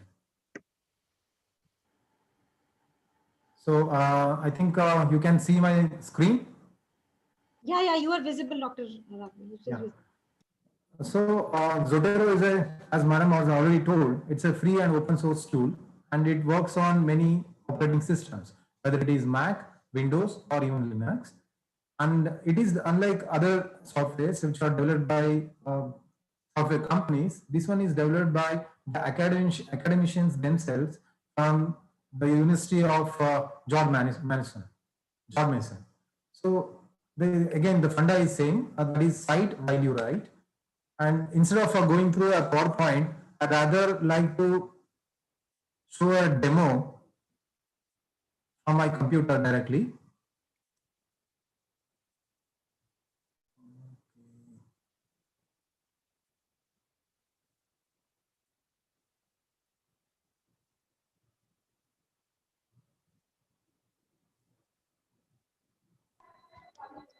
Okay. So all you have to do is search for Zotero. Can you see my screen? Is it visible? Dr. Yes, Raghu. Yeah. Raghvendra, yes. Thank you. Thank you very much for the confirmation, ma'am. So I'll search for a simple Zotero, and in the landing page only, you can see a downloading option. And here, once you click on the downloading option, it directly detects your operating system. I'm presenting from a Windows platform, and it has detected it. And the latest version of the Zotero is a 5.0, and also detects the browser from which I'm actually browsing. So because you will be using the browser to search the articles and add it into your library. So for if you are using multiple browsers, whether it is a Google Chrome, Safari, or Mozilla, so you need to add connector to each browser separately. So here I can download this simply. It doesn't ask for any sign in or anything. Download it, and as well as the install the Firefox connector. I don't have to because I already installed it, so it is giving me a warning. So I am not going to install any plugin now. You can also do the same thing from Chrome. So if you search for Zotero from Chrome, again it automatically detects. In the landing page, it will give you option to download, and it here detected the Google connector, Google browser. So once you have installed it, and the next thing is using this software. So I want help from one of you. If any one of you can help me in finding an article that you have published. I suppose at least one of you have published an article. Anyone?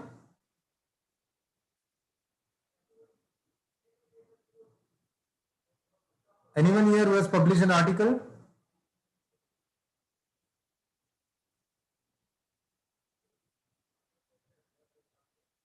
Dr. Pavan Goyal? Are you here? I think Dr. Preeti, we should have the videos on. See, it is very Yeah, difficult. Vinita. Yeah. Have the videos on of all the participants. अच्छा ठीक है, what happens is कि वो bandwidth कम हो जाता है इसलिए, but as Dr. Vinita Agrawal and Dr. Raghvendra are requesting, all of you please switch on your videos. And I know why they're asking you, so please do it and please answer promptly if you can, because the lecture they'll at least proceed further. Otherwise, they're stuck on trying to find out to ask somebody or the other. So that's not correct. At least answer if you can, so that he will proceed further. Don't switch on your audios because that gives an echo, but switch on your videos. Can you do that? Any article? Actually, I'm not going to give credit to people at all. That's not fair. The faculty takes such pains to make it interesting. You're not being fair to them. Dr. Himanshu, have you published What any we'll do article? is, Raghvendra, what we'll do is on Saturday, all of them will present 2 slides. The podium presentation will be done by them first, and then Dr. Paliwal will give his talk. Since these people are just not interacting, this is not fair.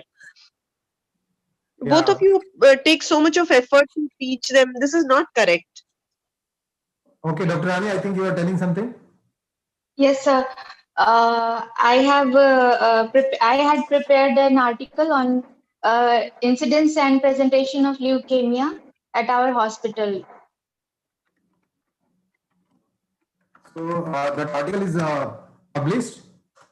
Yes, sir. It has been published.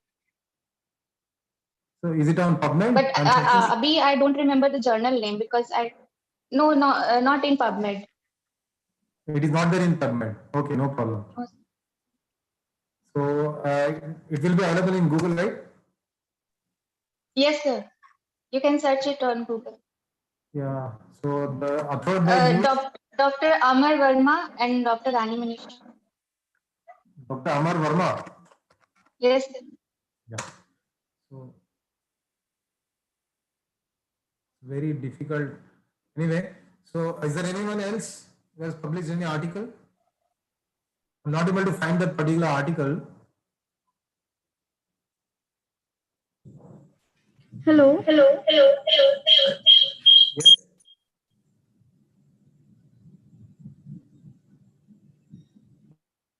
Yes, please go ahead.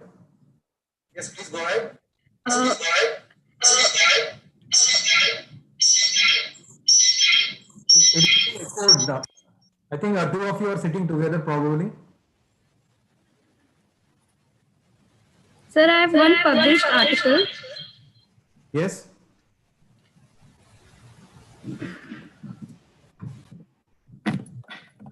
A comparative evaluation of amniotic fluid mesenchymal stem cells.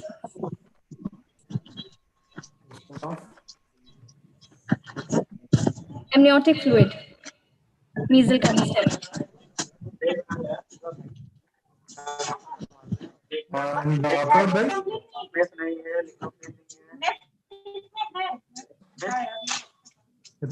My name is Manali Jain. It's on PubMed also. Some article. Because of lack of time, I'm going ahead with this particular article only. So now, article I have found through Google and it is in PubMed, and I want to cite this article in my paper. So I have a demo paper. For example, anyway. So I want to cite that particular article, although this particular lung cancer, but anyway, I'll cite that particular article. Not to cite here, first I have to import it into a library. How do I do that? It is very simple.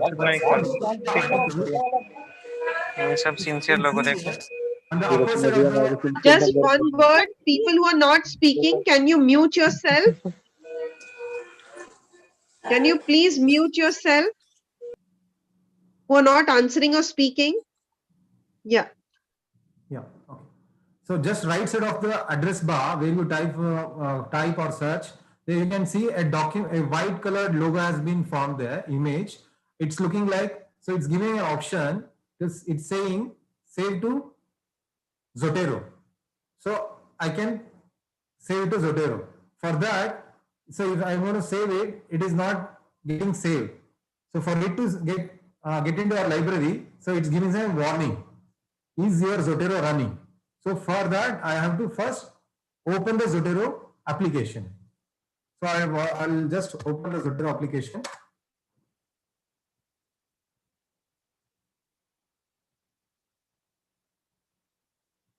So once I have opened it, now I can save it here. So I'll click again the same button. So when I clicked it, it's showing that it is getting saved. And also the free article is available, free PDF version is available, and that one also has been saved. So if I go to Zotero, if you see here in this particular folder, this that article has been saved. All the details of that article you can see here. To which journal it has been submitted, who are the authors, and what is the page number, and everything is available as similar to the EndNote. In there, you can see here 3 columns. So in the leftmost column, this particular article has been saved in a demo folder. So you can make different folders. So you can make a new collection like foundation course. So I can make a new folder and I can start saving in that folder. So initially I was in demo, so I can go to foundation. So whichever folder is on, whichever folder you have opened it, the article that you are going to search and add it into the library will come into that folder. So I have added that article from the Mozilla to the Zotero. Now I want to cite it. So citing is very easy. So go to a Word document where you are writing an article. So here if there is a different tab. You can see here Zotero. Zotero's tab is there. Just like your insert, design, layout, different options are there. Just like a new option will come up once you have successfully installed the Zotero standalone app. So once I click that, you can see here in the left upper side, there are options. It gives me option to add or edit a citation, add or edit a bibliography, and other options. So if I want to cite that particular article here in the second line, so I'm going to just, when I press the button to add a citation, if you are doing it for the first time in that particular document, it gives you an option in what style you would like to cite. So default will be Vancouver. There are many other styles also, or you can add different styles also into the library. For example, I would like to go ahead with the Vancouver. So I'll just click OK, and it gives me option a searchable bar. I can search by the author name, I can search by the journal title or the article title. So it was on a comparative evaluation of some stem cells in amniotic fluid. So I'll just write comparative.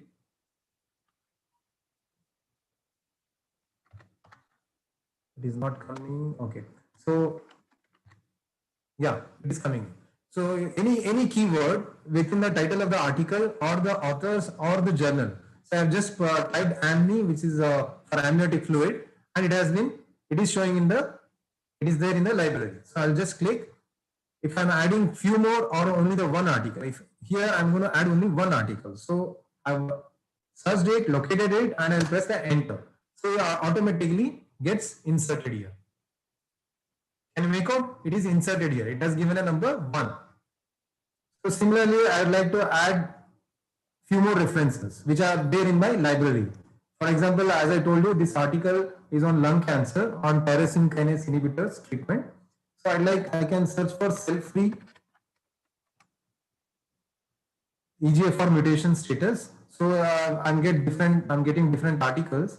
So I'll take the most hard one, which I think is the first one, and I'd like to add few more. So like EGFR article. You are doing research on EGFR gene mutations. I can take any article which I'm interested in. This drop-down list only shows all the articles which are there in my library. Okay, so I'll add the article which I am interested in, and I'll press enter. So in single go, both the articles were inserted here, cited here. And the numbering also automatically it has made number 1, 2, and 3. So what if, sir, if I insert a new article in between, what happens then? So yes, you can do that. In between 1 and 2, I'm going to insert a new article.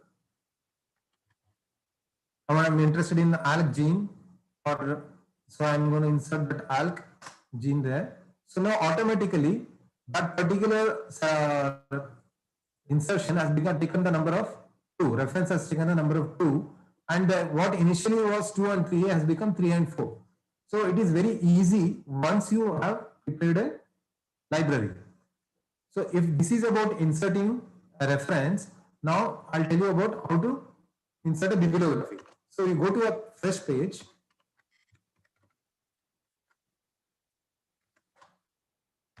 And here you want to insert all the bibliography.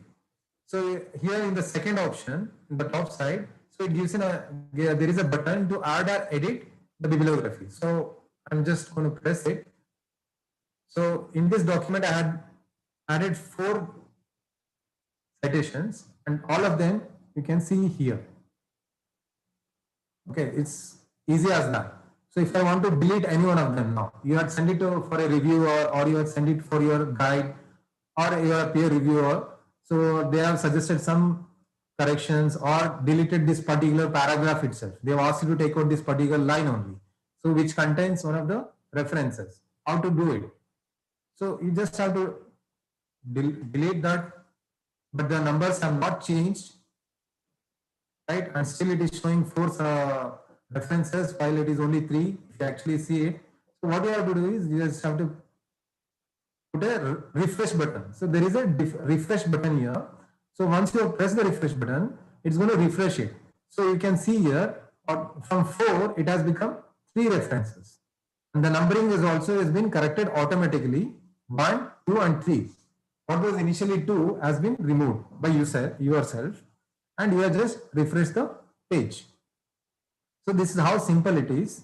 You can insert your citations, references here. And you want to change, meanwhile you are submitting for a different journal where it is not accepting Vancouver style, it is accepting a different style. So what you can do is you can go to this document preferences. So if you go here, it gives you option to change it to any style that you want to. So for example, I would like to American Medical Association or Political Science Association or Psychological Association, whichever, or the Chicago Manual style, you can choose here, or you can add more styles also. So I have chosen a Chicago Manual and then I have applied it. So automatically, if you see here, the numbering has gone and the references have been arranged in alphabetical order, beginning with the author's name. So it is easy, you can change the reference styles also. So here you can see instead of number, it is giving the details of the author and the year in which that particular article has been published. So you can simply, by press of a button, you can change the styles. And when you are submitting it to a journal or sending it to someone else, so what you would like to do is, because this particular document is connected to Zotero software, so this particular document will be heavy in size. So you would like to unlink it. So once you unlink the document from the Zotero library, you will be no longer be able to edit the citations and expect any automatic corrections if you edit anything. So that's why, in order to take a precaution, what you will do is you will create a copy of that particular article. I'll go to a desktop. So this was a demo, the article that I was showing you. So I'll duplicate that particular article and then I'll open it again. And here I'll select and I'll go to the Zotero tab, and then here I'll unlink the citations. It gives you a warning pop-up. So are you sure that you want to remove any connection? You want to unlink from the Zotero library. So once you're sure, you can press OK. So you can see the citations are still there. The bibliography is still there at the end of the article. But if you delete anything, it will not get updated.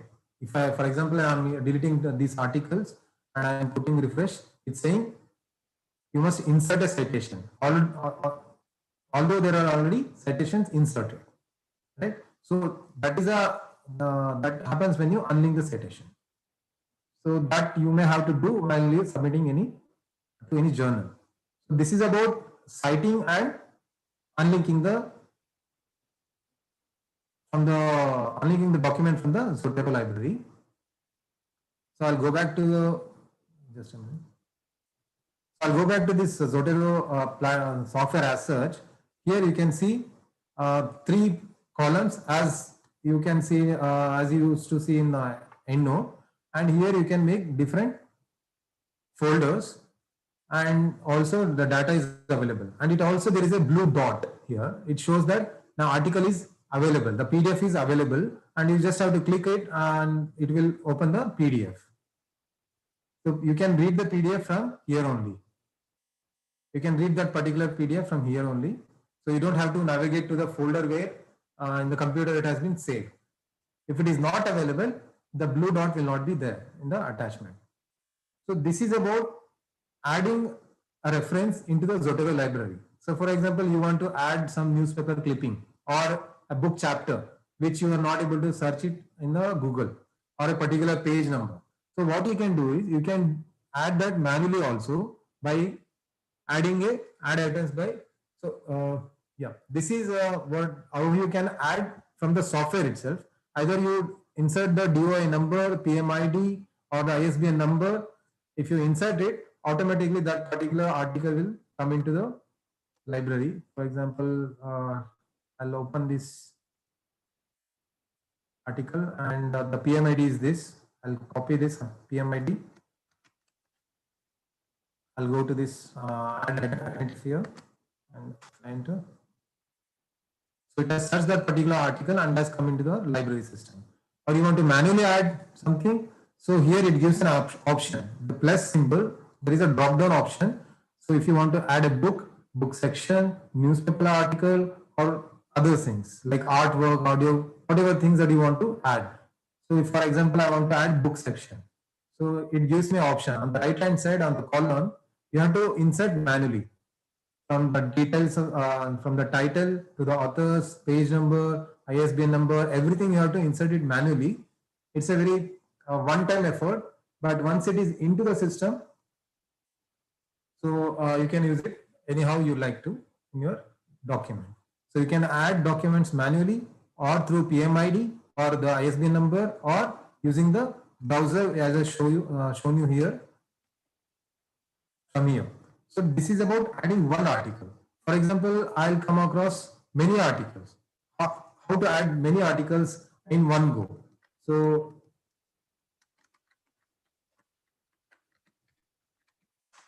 for example, this was your PubMed search.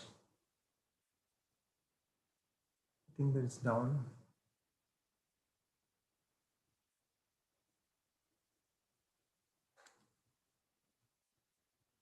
Okay, I think the internet is down.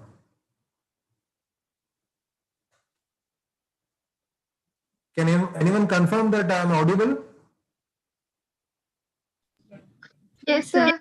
Yes, Dr. Raghavendra, you are audible. Okay, but the PubMed seems to not working.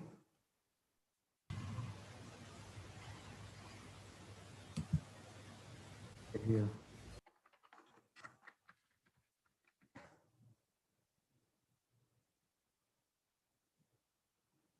I think the PubMed servers are down probably.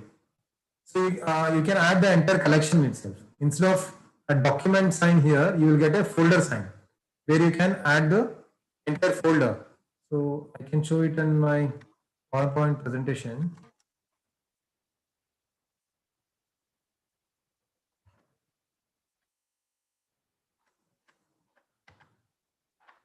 Yeah, so here in PubMed, I had made a search for selfie DNA, and there were many articles, and it was showing top 20 articles out of 7 lakh articles. So I want to add this all 20 into my library. I can select all, or simply I can press this folder sign here. So if I press this folder sign, it gives an option that it is getting saved into a Zotero. Or you can select multiple articles which you are interested in, and then you can add it into your library. So that's about adding articles into your library. And how about exporting it? So exporting a library is also sometimes needed. For example, you're leaving your computer behind and you want to do it in a different computer or in a different city or in your chief guide's computer somewhere. So, or someone has already made a library. So how to import it and export it. So from here you can, in the file option, it gives a choice to either to import or the export. So if I'm exporting this particular library, the demo folder, so it gives me option on what file format you'd like to export it. So the Zotero by default goes to RDF format, but you can use in other formats also, which are specific for different softwares. So it gives you option to export only the notes as well as or the files also, if the PDF are available. So for this session, I'll skip the files. I'll just export it. So it gives me a pop-up window where I would like to save the article, where I would like to export. So I'll choose my destination folder and I'm exporting it. So if you have seen in that particular, so that particular library has come here in my desktop, and so that is not open. That you cannot open it directly. You need a software to open it, and that is by importing into a Zotero. So you go to Zotero again. You can import the same library, like import. It gives an option what kind of file it is, extension. So mine is a RDF extension. So I'm going ahead. So it asks me to navigate to a folder where the library is there and to import it. So if I click, this is my exported library. So I'll again import it. So it asks for all the options to link the files or not. So I'm going to import it.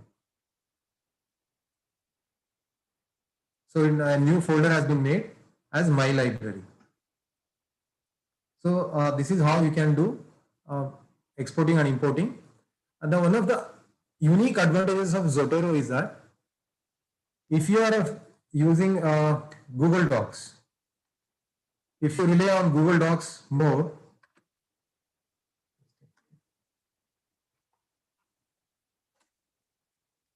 so if you are a person who uses Google Docs more for writing, communicating, and everything, so it gives an option.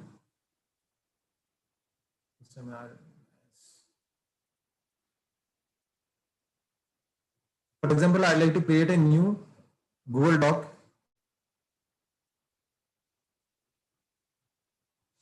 So here also you will get a Zotero option in the tabs. So the same article which I was writing, okay, whatever, I'll just copy.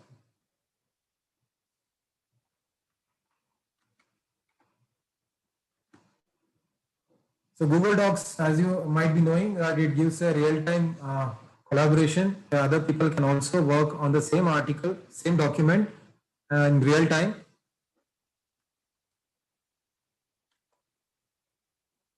So for example, I am using Google Doc and I would like to insert citations here. So I can again go to Zotero tab and the same as I was doing in your, just a minute, because of my Zotero app being used. So it gave me an error. Yeah, I'd like to finish this. So it has finished. So one of the advantages of Google Docs is that if you are writing an article in collaboration with a pathologist or a surgeon or a physician, so all of them can write their part in the same document at their convenience and insert their references in the same document, and without affecting your numbering system or the bibliography format. So everybody can simultaneously work on the issue. Actually, my library had too many article, so it is taking a while to import.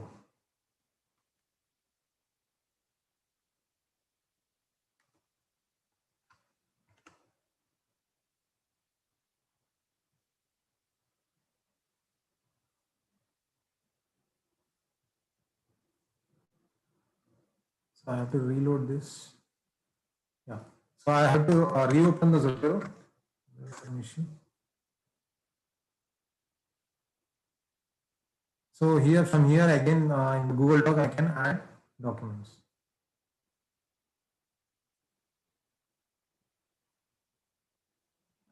This probably with the low internet bandwidth that I'm having.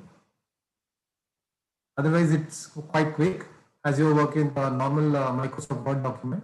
So you can use the Zotero in Google Docs also. So one more advantage that you can get here is it gives a free cloud storage. Just a minute. Yeah.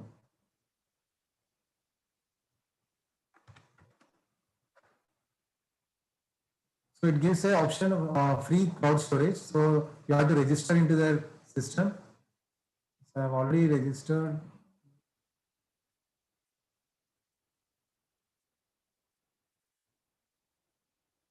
So entire library, which was offline in my computer, if I had synced with the Zotero ID, then you can see here my library is similar to the one in my computer. See, all the same folders are there in their cloud storage. And if I had chosen an option that even the article should be stored, if a PDF is available, it will store the articles also. However, it will take more space. So it is 300 MB is free.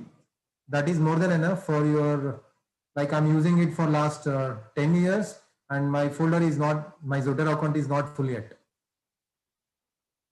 So we can use, and it gives an option of, we can make groups and we can share the library with others, and through just like your email, you can share the documents. So it's pretty easy and allows you real-time collaboration. So how to sync while you are in Zotero? So it's pretty easy. So you go to the tools section here.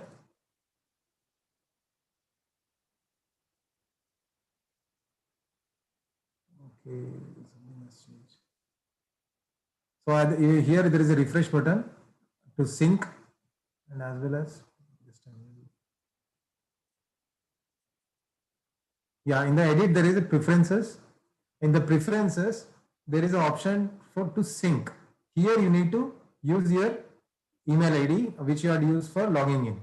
So I will put my email ID here and link the account.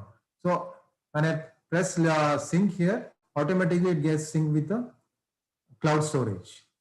So it is just one-time effort.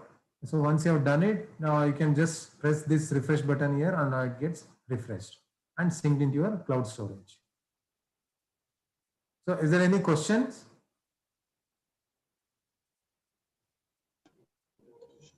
Okay. So are there any questions from any of the participants?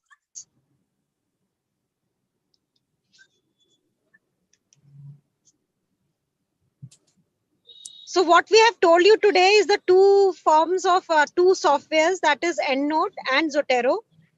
How to organize your references, how to import your references, how to import PDFs, and then use your references in your articles while you are writing those articles. So if you have any questions related to both of these softwares, you can get back to me or Dr. Raghavendra and we'll be very happy to help you. Any questions from anybody? I hear some voice. Hello. Yeah, please go on. Sir, which one is better? Zotero or Mendeley? What? Which software is better? See, we are not doing any evaluation of the softwares or comparing them. We are just letting you know that there are softwares available and these are the features. Everybody says the software that they are using is better. Okay, because they're used to it. So if you're used to my Monday and the user interference, that is better for you, right? So it is again a personal preference and as well as the money you can shell out. Thank you, sir. Yeah. So if for me, for the beginning, you can start with Zotero, which is a free software. And later on, if you think you want to go in, you can take up EndNote or you can take up Mendeley also. But for a student, you can start with Zotero and then see how it goes, because the features are almost similar in both of these softwares. Okay. Thank you.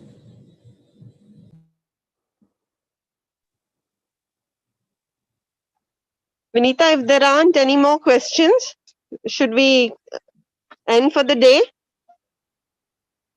Yes, sure. Yeah. People can Thank you, write to us Vinita. if they have any problem. Yeah. Thank you, Vinita and Raghvendra. You really dealt with these two softwares so beautifully. I think it should be of help to all these students. Thank you very much. So we'll end today's session. Tomorrow is an important session dedicated to ethics. So you'll hear talks on medical ethics, animal ethics, and Dr. Vinita Agrawal will come back with our own institutional ethics committee forms and how do you fill up those forms and how do you write those ethic proposals and send it to our ethics committee. As I told you earlier, all of you have to do that because all research projects do require an ethical clearance. So please pay attention so that your assignments which are submitted are correct. So we'll have the session again tomorrow at 3 p.m. Thank you all. Thank you.